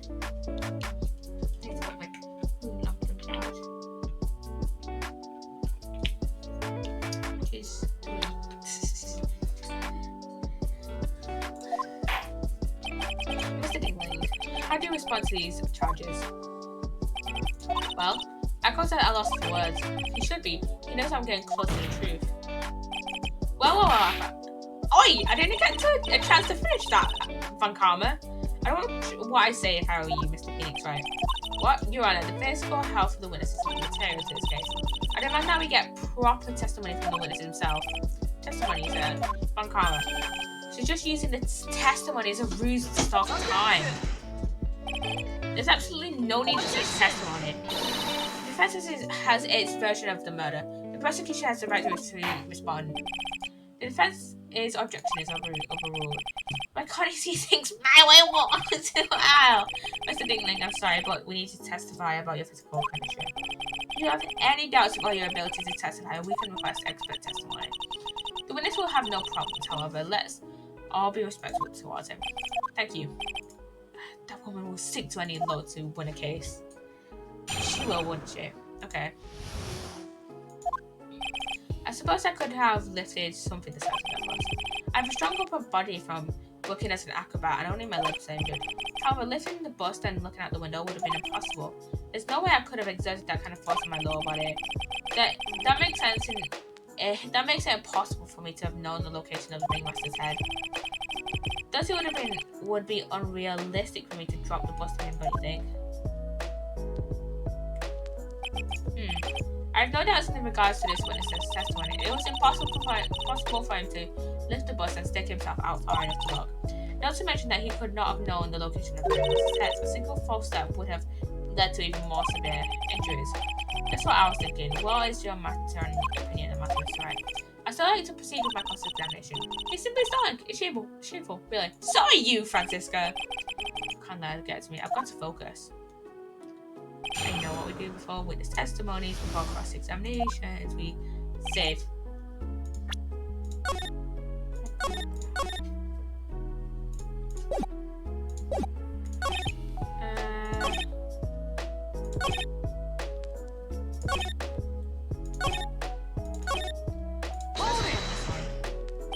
Why do you say you're doing possible. Allow me to explain. You accept that if I was carrying the bus, I couldn't see it out below the window. Just there's no way that I would know the location of the ringmaster's head. Well, suppose you've got a point. Hey Nick, look. What if you turn things around? Maybe if you think of it started like this. If you knew the location of the ringmaster's head, then you could drop the bus. It does make sense. If only I could prove somehow that Acro knew the location of the ringmaster's head without looking down.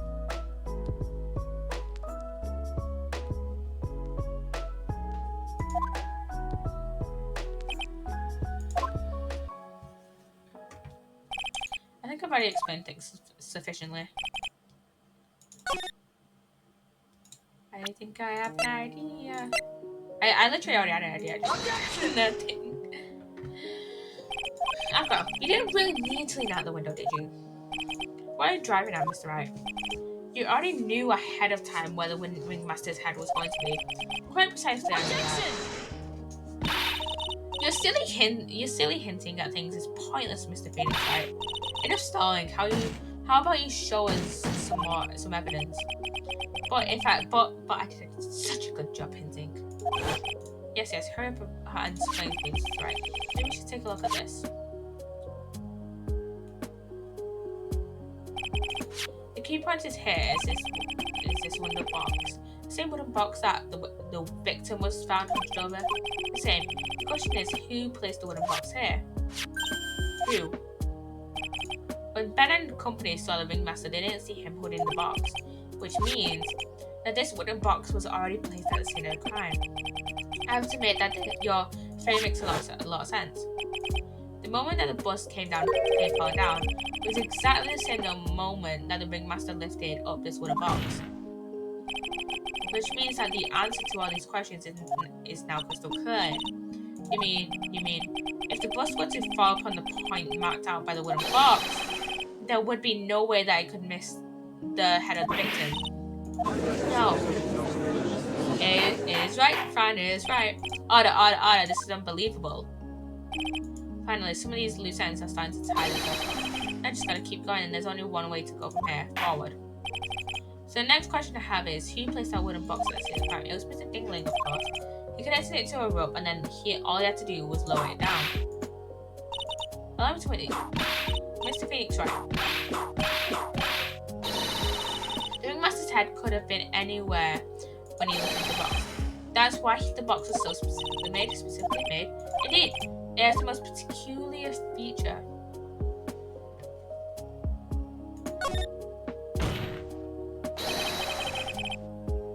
The box has a remarkable weight. That's a court record. It weighs 20 pounds. Just to lift up this wooden box would have required. Oh, I see. Wouldn't have to squat down then lift it up with the body, wouldn't you say? That's exactly what I was trying to point out. The box is also very large. The box also has carrying handles on either side, doesn't it? That's correct. To lift up the box, you'd have to squat down. I have a Discord ping that I'm going to check real quick.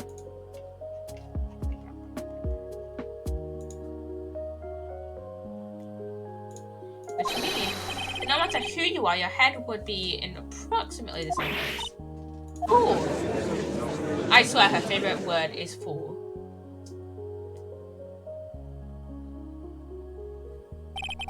Just even bother to listen to me anymore. I've heard what you've had to say. I must admit, I'm shocked at your imaginative skills. Did you do it? Did you place this wooden box in the past? And Mr. Wright may have a vivid imagination, but I could never have done it while he's proposing. What? Mr. Wright, do you recall the original location of Max's bust? I remember. Of course I remember. It was on top of the table in the cafeteria. I know what happened to it. I'd like you to remember one important fact, Mr. Wright. I could not possibly leave the lodging house by myself. That means... You understand what I mean, don't you? I might very well have been able to drop the bus from my room. However, how would I have gotten the bus from the cafeteria to my room? You see, Mr. Wright, explain that. Don't forget, you said there's no accomplice. Ugh. Tell us exactly how the witness would have carried the bus from the cafeteria. Yep, we definitely have a problem here. But this is no place to get perplexed. I've got to get my wits about me and prove how things happened once and for all. Alright, Mr. Wright, let's hear your explanation. How did the witness get the bus from the cafeteria back to its room? Money the monkey. A monkey? Everyone knows Money. He loves shiny objects of any size. Oh, like when he stole the ventriloquist's ring. So, are you saying the monkey had to... the witness had a monkey to steal the bus? Of course he didn't order the monkey to steal it. The monkey stole it on his own and then brought it back home. Oh. Money lives in Acro's room. Acro's room? But the bus was bronze, wasn't it? Bronze is all shiny. Maybe you should have put the whip down sometimes and read the court record. My, those are some very nice cards he's holding. Yes, and they are made of platinum, which is very shiny. Acro. Money is a strong monkey, right? It'd be easy for him to bring the bus back to your room. If he wasn't able to handle that himself, I'd be on the market for a new roommate.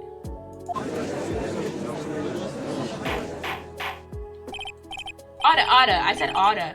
Miss Von Karma, where is the bus in the question at this moment? I don't know. We're searching for it as we speak. This is a rather strange set of events, but let's say that the monkey had not stolen the bus. What would have happened then? Well, in that event, something else would have been used as the murder weapon. Wait. Then, you mean this bus was the murder weapon purely by accident? It's possible. Maybe Acro saw Money's mountain of stolen goods and thought to use one of them. Anyways, I think we've more than proven one critical fact.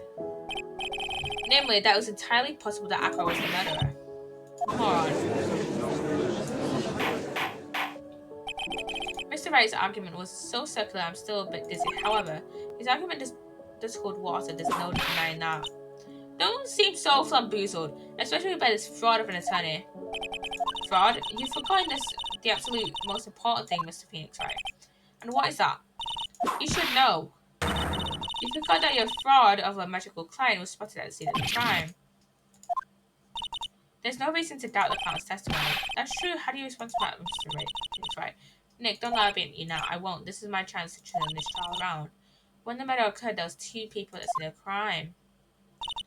One was the victim, Russell Berry, and the other was the murderer himself. Answer this and only this, Mr. Phoenix Wright. He was the murderer the clown saw. It was the boss, wasn't it?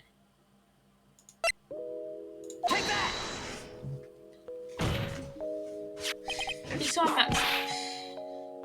I asked who was the other person most on the screen. That evidence has nothing to do with the question.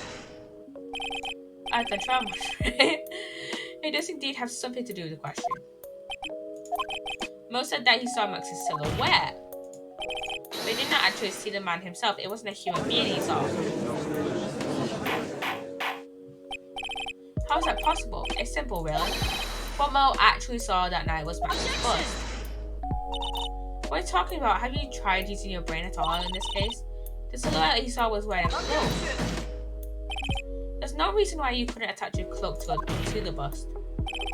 It would be easy to hang one off the cards in the bust head's hand. Idiot, who in their right mind would put a cloak on the bust? It doesn't matter who put it on the bust. Just wait a minute now, Mr. Wright. Who put the cloak on the bust? The question of the utmost importance to this case is... Oh, this can't be. So let's have it, Mr. Wright. Who put the cloak on the bust? Okay. Take that! Fool. Him. You're saying it was the victim himself, Russell Berry? That's what I'm saying. The victim himself placed the cloak on the bust. Place the cloak isn't really the right way of putting it. Then what would be the right way of putting it, Mr. Wright? Explain yourself. Nick, do you have a handle on all this? I'm fine, Maya. I'm finally putting all the pieces together. There's really only one picture I can paint anyways. Alright, so you want to know what really happened that night? Let's step back in time. Acro used a rope to lower the wooden box into the scene. Then he attached that rope to the bust and dangled the bust out of his bedroom window directly above the wooden box. At the same time, the ringmaster told Max to wait in his room and went to the scene. Of course, at the time, the ringmaster was wearing Max's costume. Perhaps he didn't want anyone to recognize him that night. But just as he feared, he was spotted at the entrance of the lodging house by none other than a ventriloquist and his puppet, Ben and Trilo. When the ringmaster arrived at the scene, he bent over to lift the wooden box. And that's when Acro took his chance and released the rope. And this is where the magic happens. At the very instant that the bus hit the victim.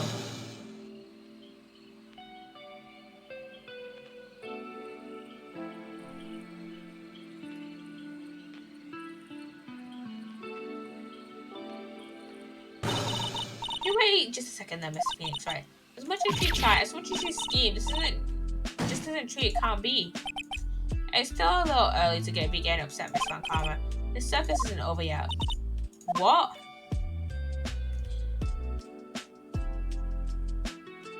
The impact of the bust on the victim flew the cloak up, which snagged on the bust. The impact also caused the sound a certain witness heard, prompted him to take a look. The witness, of course, was, Lawrence Moe Curls, the clown. When Moe looked out his window, the cloak had already snagged onto the bust. Now, having completed the crime, Acro naturally went about pulling up the murder weapon. Of course, he had no idea that Moe saw the bust being raised with the cloak dangling on it. Primarily because in his wheelchair he couldn't see out of his window, so he just kept pulling the bust up.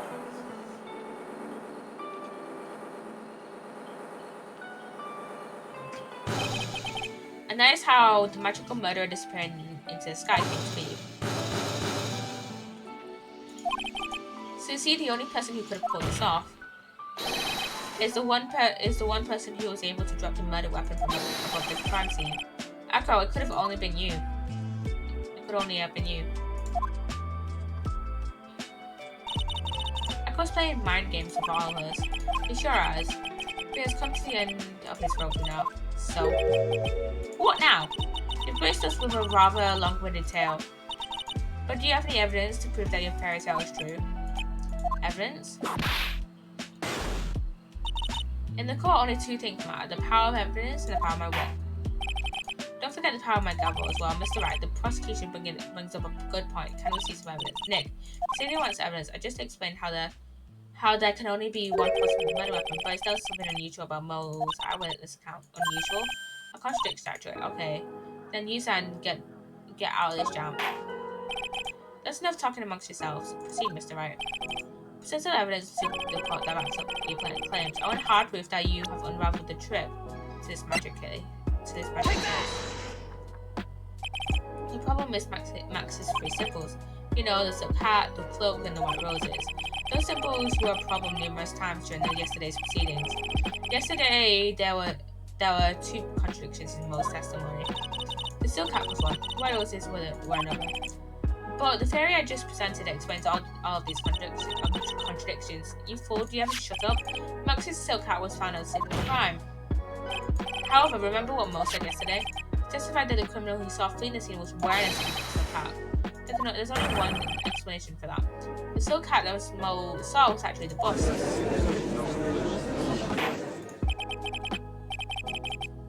Makes sense if you look at it that way. Then he did see the silk hat, or sort of. Fine, you've got one, but what about the other contradiction? The other contradiction? Remember what the ventriloquist said in court? He said that he witnessed white roses on Max's chest that night, but the clown's testimony doesn't match. The clown said that there were no white roses. I'd like to see you try and explain that one away. How you doing, Nick? Of course I can explain all of it. What was that? Please recall the instant when the cloak was snagged on the bust. If the cloak snagged on the bust, what happened to white roses? They fell off. Actually. Do you get it yet? The cloak got snagged onto the front of the bust. It means that the white roses would end up on the back of the bust. Oh, yeah. Which explains why Mo didn't see them. The white roses were not visible because they were on the back of the bust. Order.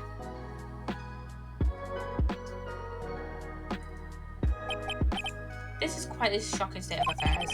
Mr. Wright's theory still sounds a little bit absurd to me. However, let's just keep going down this road for a while and see where it leads. Let's do this, Nick. Then maybe Van Karma will finally throw in the towel.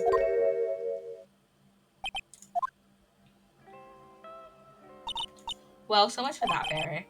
Mr. Wright, do you mind? What is it? You took the time to research our circus, didn't you? Well, yes I did. Is there something that you think I didn't? If you did, then maybe you'll understand why I think you're trapped. And why is that? Motive. This witness feels an incredible debt of gratitude towards the ringmaster. I don't have any relation to the circus as well aware of this. Thus, there is absolutely no way someone like this would kill the ringmaster. Joanna, I'd like you to hear Acro's story. Learn about his relationship with the ringmaster and his life up until now. What do we do? There's no doubt that Acro deeply respected the ringmaster. Acro's motive. We know. The other murder. No, not murder, but you know, basically murder. It was an accident. Let's just call it the accident. It seems like this case isn't over yet. Very well. However, I feel like this is a good place to take a break. I will listen to the rest of Mr. Dingling's testimony after recess. This court will now take a 10-minute recess.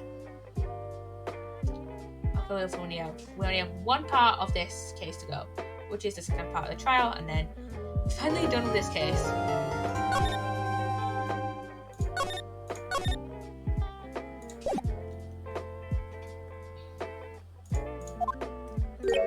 I can't believe it, Acro. It's pretty shocking, isn't it? It definitely is, and to think he was always the most straightforward of the group. Jeebus, am I that hated?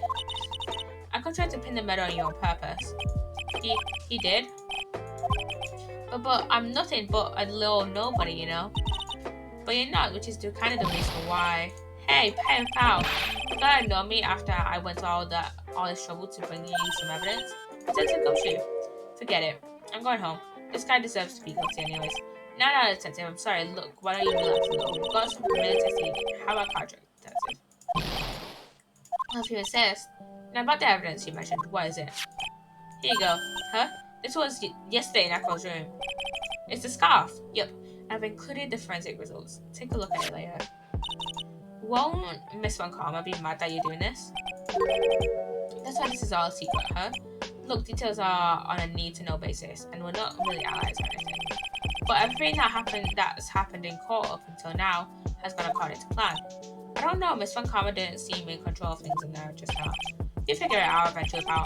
Yesterday, our final plans were set in motion. Final plans? That reminds me, I've got a message from the prosecutor for you. Nothing is ever truly decided until the very end. That's it, and that's it for me, too, pal. I'm out here. What do you mean by that, the very end part? I'm not sure. It was pretty cryptic to me. Oh, one more thing. Don't scare me like that. It looks like there's a large care package from the circus for the defendant. What, for me? Just note, the reception area looks like some kind of dairy. So hurry up and drink all of it before it smells. Entire dairy's worth of milk for me. Okay, we're back in the court. Court is now back in session. Miss Von Karma, please continue from where you left off. I'd like to continue with Acro's testimony, starting off with his relationship to the victim. I'd like to also get proof from the defense, proof of what kind of motive Acro would have to commit this crime. Understood. Now, Mr. Dingling.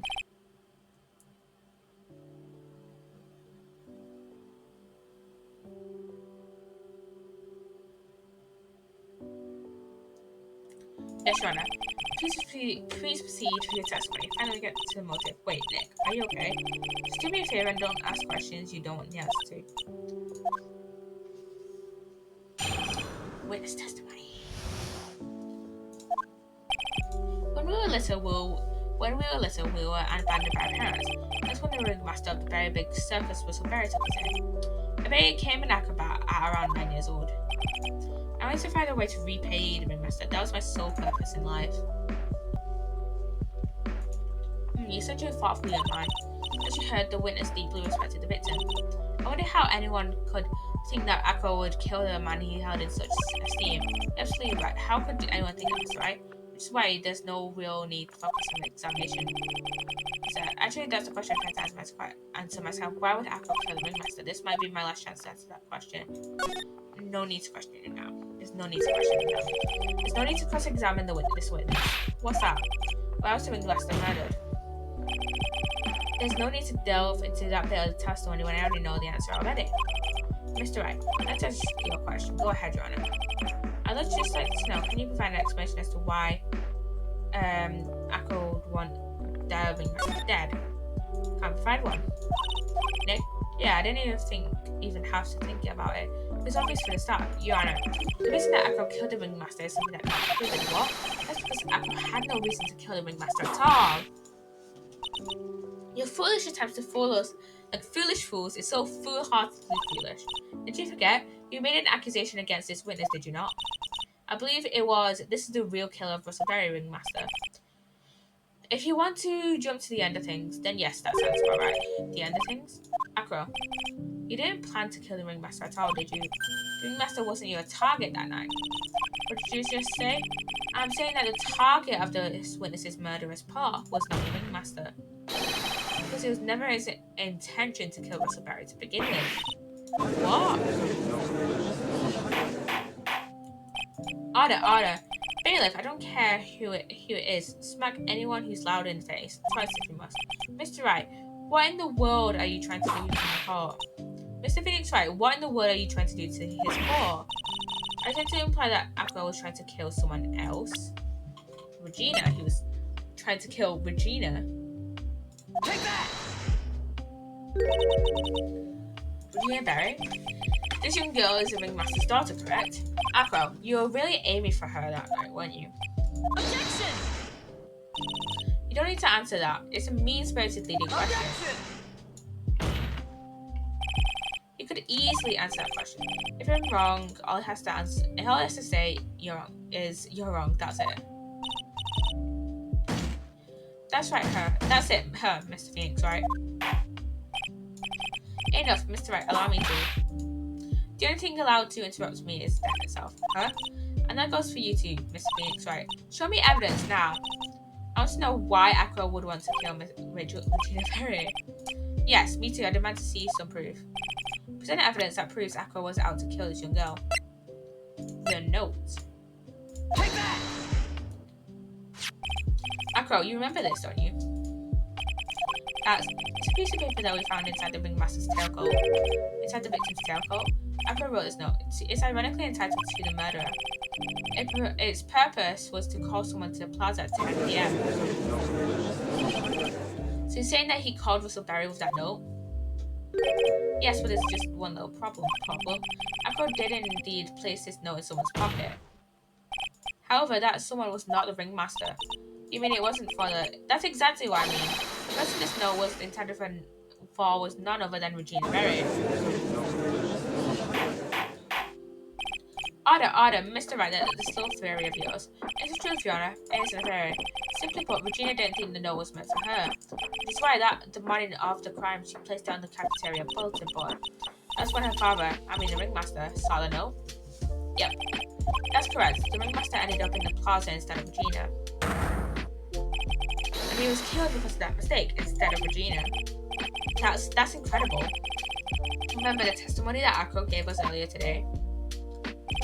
Lifting the bus and looking out the window would have been impossible. There's no way I could have exerted that kind of force on my little boss, okay? If I was to do that, I'd end up falling out the window myself. Acro had no idea who it was that arrived in the plaza, because he couldn't look down out of his window to see who it actually was. I've got it. Acro thought it was Regina down in the plaza, and that's when he let the bus fly. Hey Nick, isn't Regina listening to all of this from the audience? She is. Unfortunately, it's only going to get harsher from here. I hope Regina can handle it. Acro wrote his note to Regina. Foolish. You're so foolish. You've even made it sound like a foolhardy fool. Very well, Mr. Phoenix, right? If you're so sure, then tell us about this line. I have conclusive evidence of what took place. Yes, what about the line? Well, the note was meant for Regina Berry. It would mean that this note is declaring that Regina Berry is a murderer. You just don't get it, do you? Do you? What? What did you just say? The ringmaster knew what the note meant, which is why he went to the plaza in place of his lovely daughter. Hold it right there, Mr. Wright. What is this incident that is alluded to in the note? The incident 6 months ago. I know all about it. An incident occurred 6 months ago, and now I am more than ready to show this court what happened at the time. Come on, wait, are you sure that it relates to the present case? It is indeed, Your Honor. everything in this case happened. Everything in this case has its start in what happened 6 months ago. Really, Nick? I think so. Well then, if that's the case, hurry up and tell us about it. What is this conclusive evidence mentioned in the bill? I know I'd certainly like to know what it is. If I can't answer that question, the judge is going to think I'm bluffing. The conclusive evidence about the incident 6 months ago is really... What is this? What? This is it. Well, kind of figured that I'd try and get rid of evidence I don't need. Well, from now on... what was it? Oops. Please present this conclusive evidence. Right, I'm always to a big climax of this case. Which means that no matter what I'm up against, I can't mess up again. The conclusive evidence about the incident 6 months ago is actually... Take that!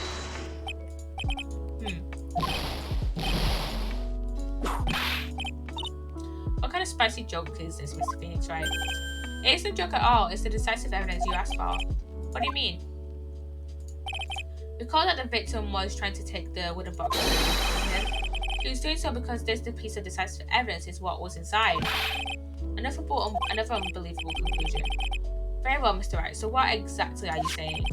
Are you claiming Regina Berry killed someone with a bottle of pepper? Taking the note into account, that's the only logical objection. Draw. Foolish fool who never tires of his foolish ways. If you're so sure, Mr. Phoenix, right, answer this question. Who was Regina Berry's intended victim? What?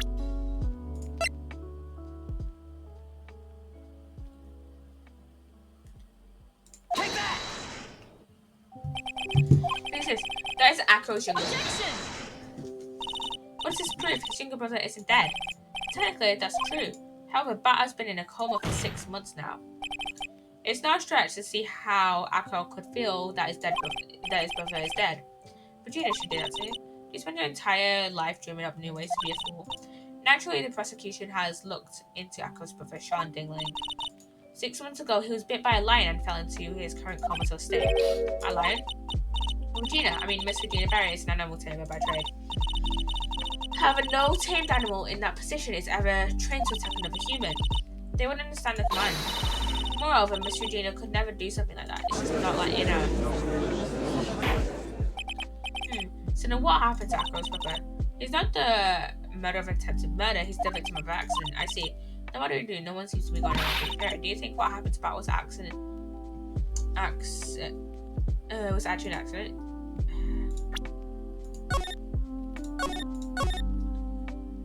Wait, I have 2 penalty things left.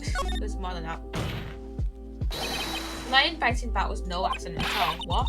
He's just such an amateur, Mr. Phoenix, right? There's no way that Regina would ever incite her lion to attack another human being.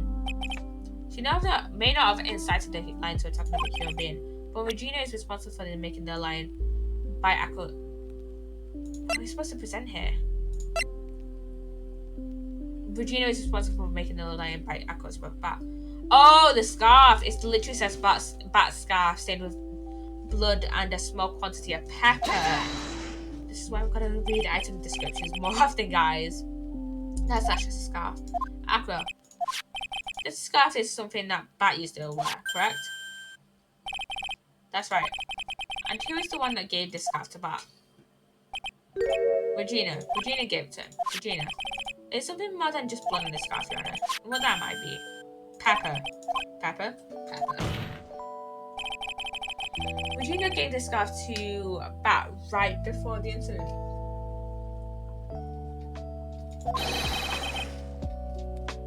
And she covered it with as much pepper as she could. Hey, what's with the silent treatment? Excuse me, Mr. Wright. Did a good job of fingering a criminal, but out of curiosity, what was her crime? Miss Berry gave us a pepper-covered scarf to Bat at the present. Where's the crime in that? It still seems like the judge just doesn't get it. Mr. Phoenix, right? Wasn't it said that the lion seemed to be smiling? Smiling? The lion was smiling? Right before Bat was bit by a lion. For a moment, the lion's mouth changed and it looked like he was smiling. Lions smile? I've never heard of them smiling. However, lions sneeze. Leon wasn't trying to bite Bat at all. In reality, all he actually did was sneeze.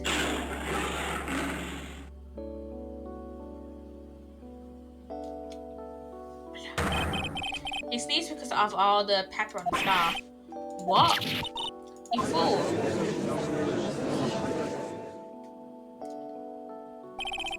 You've got to be kidding me. What's the matter, Miss Von Karma? I object for objection's sake. Mr. Phoenix, right? This theory, you believe it? You really intend to say that this is how this joke of an accident actually happened? Of course I do, it's the truth. The line leads you to the pepper, and that's when Bat lost consciousness. Acro nearly lost his brother due to this accident, or this joke as you put it. Which is why he tried to get his revenge against Regina. You foolish idiot. It almost does seem like a terrible joke, doesn't it? Once again, I'm impressed by your imagination, Mr. Riot. To think that there's someone who treats this accident with the respect it deserves. Are you telling me that what I said was true? Acro, you can't mean witness. Are you confirming the defense's claim? Mr. Riot, unfortunately, your imagination is not enough to find me guilty of murder. What do you mean by that? The pepper, the scarf, the lion. I see where you're going, but it's a bit hard to swallow. Not to mention the fact that there's an even bigger problem with theory. What would the problem be? The same problem has always been. Evidence. Even if I dropped Max's bust on top of the ringmaster, where is the evidence that proves your claim? You mean the conclusive evidence? The biggest problem is that the murder weapon, or lack thereof, to be more precise. The murder weapon, the bust that the defense claims was used, is that if that were to be found in Apple's room, and if it was covered in the victim's blood, that would be utterly conclusive in my eyes. Yes, it would be. The boss, Nick, you've got to do something. It's the last step. If I get this one right, the case is won. Oh shit, which one?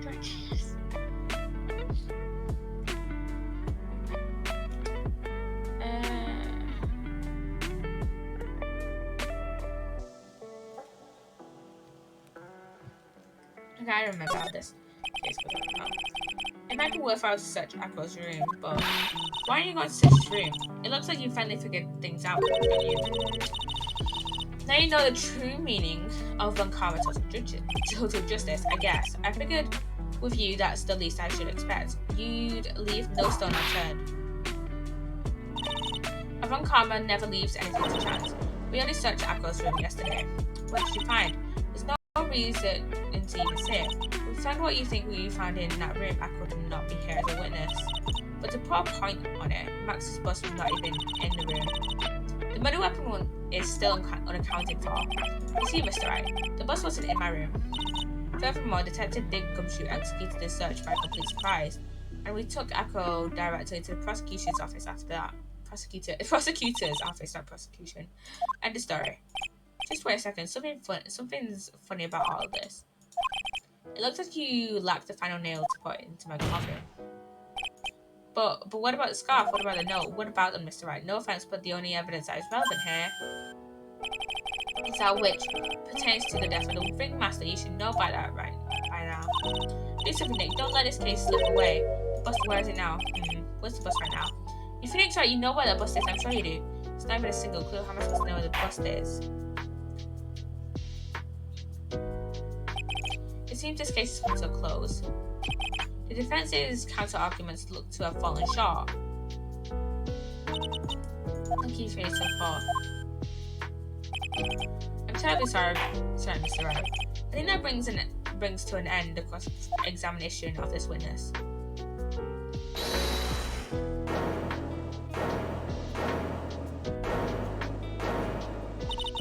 Where's Max's bus? The defense needs time to prepare to present its case. Sorry, I'm a bit nervous and I just looked at myself. What? We need time to do what? Why are you the most surprised person here? She's your aide, isn't she? You really have a case to present. Jesus Christ, Maya. Are you asking me? The rest is up to you, Nick. Good luck. Hey, wait, you can't be serious. Acrobats always have their lives in mind, don't they? That's how Acro's lived his life up until now.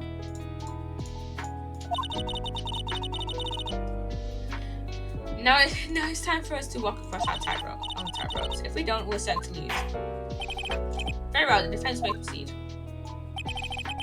He doesn't have a clue, and I don't think he'll be finding one anytime soon. Walking the tightrope of logic, there's no room to have a false step. Sink or swim, the only way through is forward. The murder weapon, where is Max's bust now? Somewhere in this courtroom. Because if it was at the Legend House or the Big Top, it would have been found by now, logically. It's obvious the bust is inside this very courtroom. It's obviously where. Allow me to pinpoint the location of the bust. Once and for all. The witness stand. Acro, I'm sorry to ask this, but do you mind if I take the blanket off your wheelchair?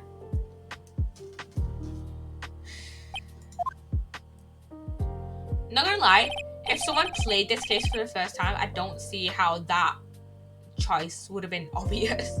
Like, I know I'm playing this game for the first time, but I've watched the anime, so I know how this kind of ends. But like, someone who has like no previous like acknowledgement of this case would probably not have known that at all, and probably just said, "Oh yes, that's the prosecutor's bench. Yeah, definitely." I'm sorry, I didn't quite hear you, Mr. Wright. Well, you are a big guy and you have a pretty big wheelchair because of it. I just wanted to make sure you weren't hiding anything under that blanket, because it seems that it'd be really easy to say, hide a bust under there. Ha. Once again, your penchant for humour hits me where it hurts, Mr. Wright. I think it's pretty amazing that you can laugh in your position. However, your lightheartedness doesn't change the fact that the bust is under there. You all know that you can't leave the lodging house by yourself in your position. That proved inconvenient when Miss Von Karma happened to search your room yesterday. If she had found the murder weapon in your room, it would have all been over. Which is why you had to hide it. It's the only place that you could hide it, under your wheelchair. Which is why, Acro, I have to ask you again. Would you please remove the blanket from your lap? Well done, Mr. Wright. Masterfully played.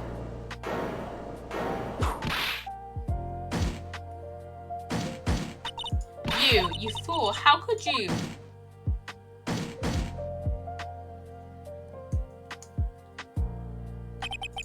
You've got me. I've been bagged like a real pro. I drew 2 of them. 2 of them? Miss Francisca Von Karma and Mr. Phoenix, right? What? There's just one thing I'd like to know. How do you know to launch the surprise search in my room last time? There were 2 pieces of decisive evidence, the clock and the bus, but I burned the cloak. Cloak. I said clock instead of cloak.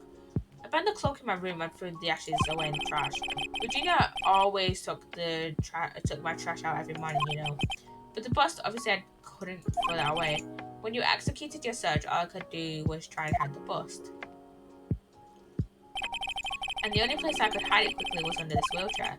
Miss Von Karma, you had things all figured out, didn't you? I was completely sucked in by your calculated strategy. And now to be caught in the middle of hiding the murder weapon, there's no way I can escape it. So you got me. Well done, Mr. Ryan. Well done, Miss Von Karma. It all makes sense now. I can't believe that Von Karma thought that far ahead. It's amazing. You definitely couldn't tell by looking at her. I know I sure couldn't. I can't believe it. Me, make a mistake. Why did I order a surprise search of your room? If only I hadn't done that. It seems we finally arrived at the truth. Acro. Yes, Your Honor. Did you kill the ringmaster of the very big circus, Mr. Whistleberry? Yes, Your Honor. I'm responsible for that crime. Acro. All my brother wanted was for Regina to like him. That's why he teased her. One day my brother sprinkled some pepper on Regina. She started sneezing so hard you couldn't help yourself from laughing. That's why Regina thought it'd be funny to get him back in the same way. And that's why she covered the scalp with pepper. I know she didn't mean for anything bad to happen, I know this. She just wanted to make my brother sneeze a few times too. But I just couldn't forgive her no matter what. What am I truly guilty of? I'm guilty of never ever being able to understand her. Your brother became a star. Regina believes in that so purely that she would laugh innocently when saying it, too innocently. I just couldn't stand it no matter how hard I tried. That's when you decided to do something about Regina. How dreadful. So you're saying that you are a victim in all of this as well? No, that's not what I mean. I'm nothing but a murderer, that's who I am. At first I thought I'd kill myself, then I pondered giving myself up. But I couldn't just up and leave. I just couldn't, not yet. That's why I tried to pin this on Max. Max, I'm so sorry. I just couldn't up and leave yet.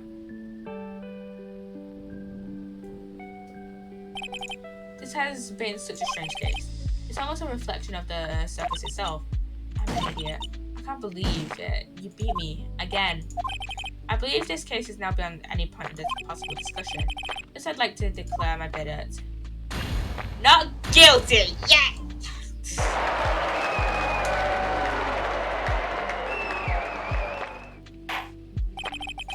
This court is adjourned. Now we're in the defendant lobby number 5. Fabulous. To be honest, I can't really be happy about this. Acro, the ringmaster, Regina, and Bob. No single one of them was a bad person inside her. That's a good question, and one I don't know the answer to.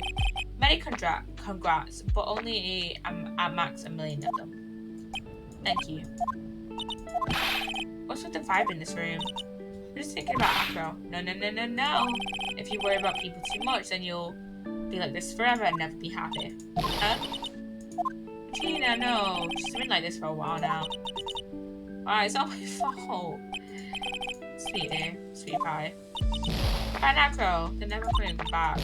Now everyone's going to split up. Regina, Mr. Wright, tell me something. What do you want to know, Regina? Acro said something at the end. I just couldn't up and leave yet. Does that mean that Acro is he gonna try and get revenge on me? It's not gonna do that to you, Regina. Are you sure? You really sure? I can't believe that. Yep. Acro doesn't have any desire for revenge anymore. If that's true, then I want to see some evidence, huh? I want to know that you're not making stuff up about Acro not wanting revenge.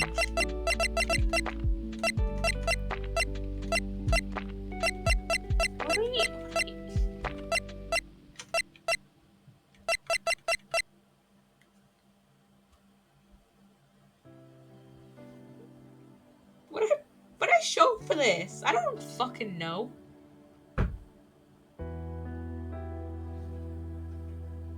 I percent that for some reason. I don't know why.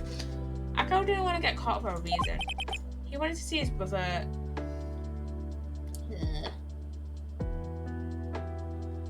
See his notifications.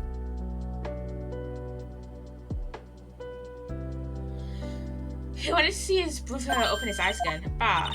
That's right, Regina. He's still alive, you know. I never knew, but now that Acro's been caught. I know what. I'll do it. I'll stay next to Bat as long as it takes. Until he opens his eyes, and then until he can meet Acro again. That's so sweet of you, Regina. I'm sorry, Acro. I'm sorry, Bat. Well, hopefully this is enough to give her a little peace of mind. Hey, Max. What is it, Mo? We really put you through a lot, didn't we, buddy? I'm sorry about what happened. So, whenever you'd like to leave us, I'll pay your fee and rip up the contract. I understand. Well, fabulous things to do for me. I might even leave tomorrow. What's going to happen to the circus now? That's the big question. Our master was really an amazing person, wasn't he? Even though he's not here anymore, everyone is sticking together. The staff, the performers, no one wants to leave the circus. That's why I've made a decision. What is it? I've said that I'll take over as the new ringmaster. I'll turn the circus into the best circus this world has ever seen. The best circus this world has ever seen. Don't laugh. That's quite the goal. Yeah, I can't wait. Then I guess that changes things, huh? There's only one thing the best circus the world has ever seen needs. The world's best illusions. Which means this circus needs the best magician the world has ever seen. Now, let's work together and make our circus super fabulous. What'd you say, big guy? I don't know what I can say. All I can say is thank you. Regina, you're gonna help them out too, aren't you? I don't know. Maybe the circus would be better off without me. What are you talking about, Regina? Why do you think that I brought you to court today? We're to work together to make a very big circus bigger than it's ever been. Mo. Mo's right, sweet pie. Can't be the very big circus without Regina Barry. Max. Look, it seems like everything is going to turn out alright here. I can't wait to go see the best circus the world's ever seen. We'll save you the most fabulous seats. It'll take us a while to get ready, but I'm going to order special whoopee cushion seats.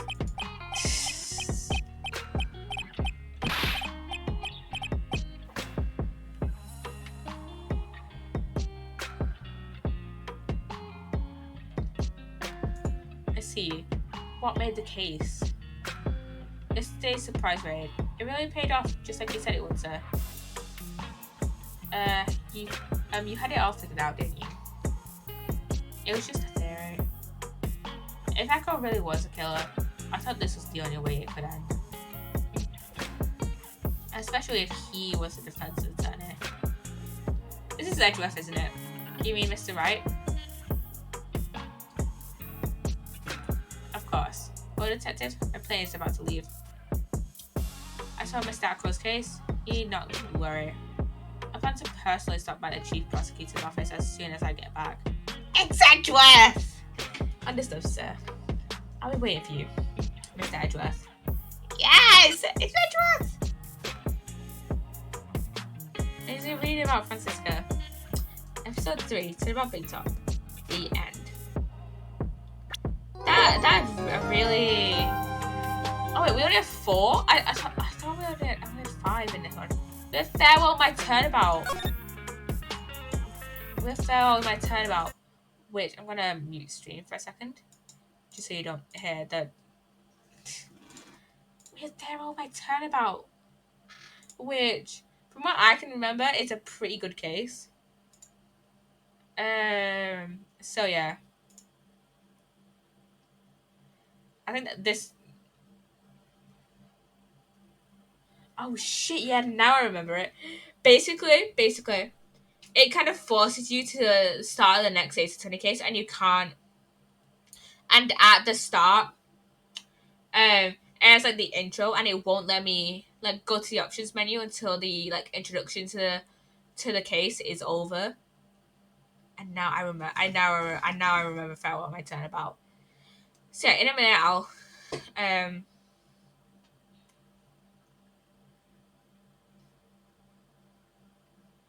minute I'll look for someone to raid. I really want to raid someone who's also streaming Ace Attorney. So, yeah. Okay, hurry up, please. But yeah, I think, that was a fine, okay case. I don't think it's as bad as everyone says it is. I don't think Turnabout Big Top is as bad as everyone says it is. I think the main reason for me why I dislike it is that I find Mo pretty annoying. And also, like, the relationships between Bat, Regina, Max, and Regina. And who else?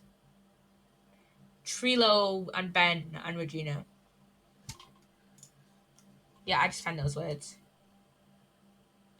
Okay.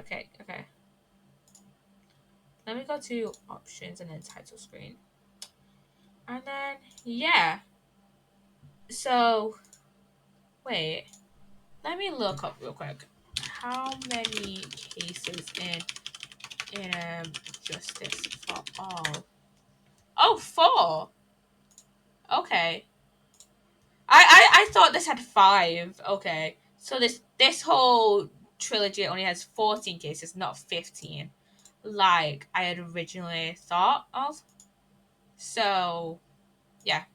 On this 4 cases, so we're almost finished with Justice for All. We finished it sooner than I had actually expected. So, yeah, let's look up someone who is streaming. Let's look up specifically Justice for All.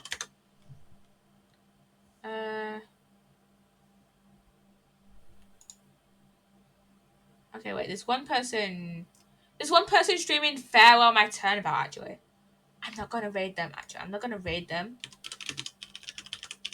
Just because that I don't want to spoil it for everyone, because that's the next one we're gonna play. So let's have someone. Let's raid someone that's playing a previous case than we played. Let's see.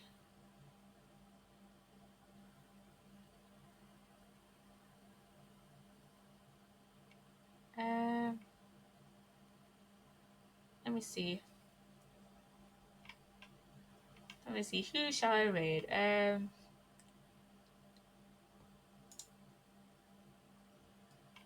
Let's see. This person. Let me up a second.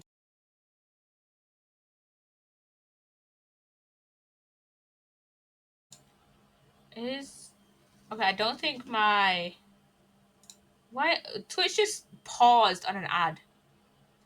Just let me.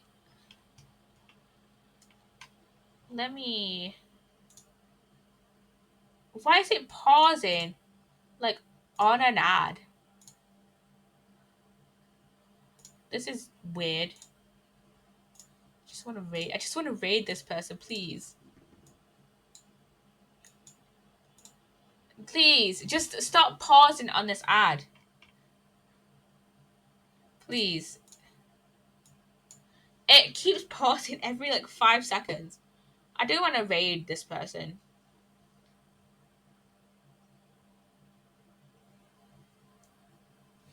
I just want to know whether like they're ending or not.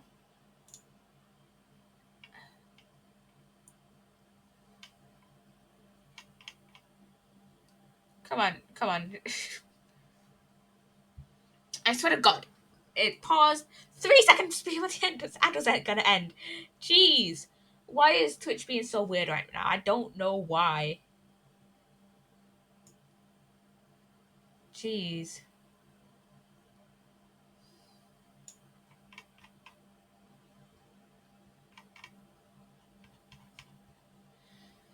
Please just play the rest of the ads. I just want to. I just want to know if this person is ending. Please, please. It's stuck in a fucking John Lewis advert. Oh fucking God.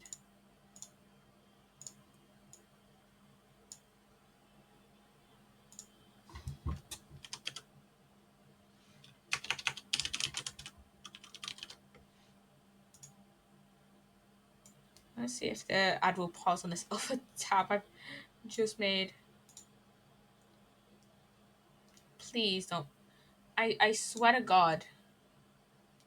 This is so annoying.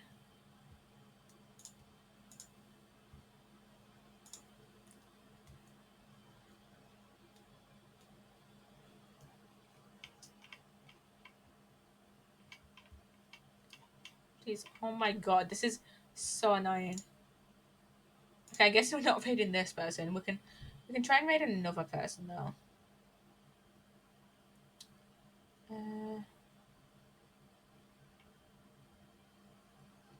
All these other people are playing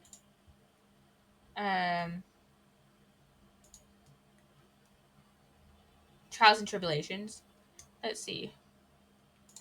There's this person who's been live for like 5 hours. Jesus Christ, just playing Ace Attorney. Please let me read this person.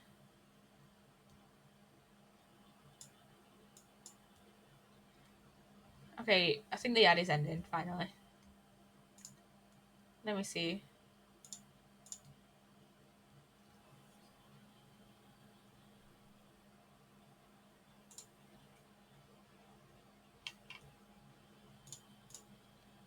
Okay, I think they're playing.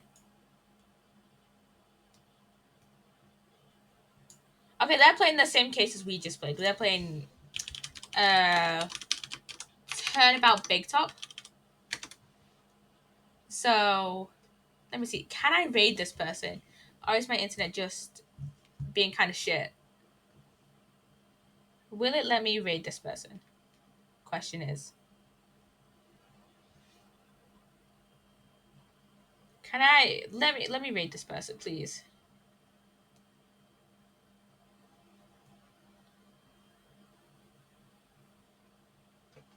There we go.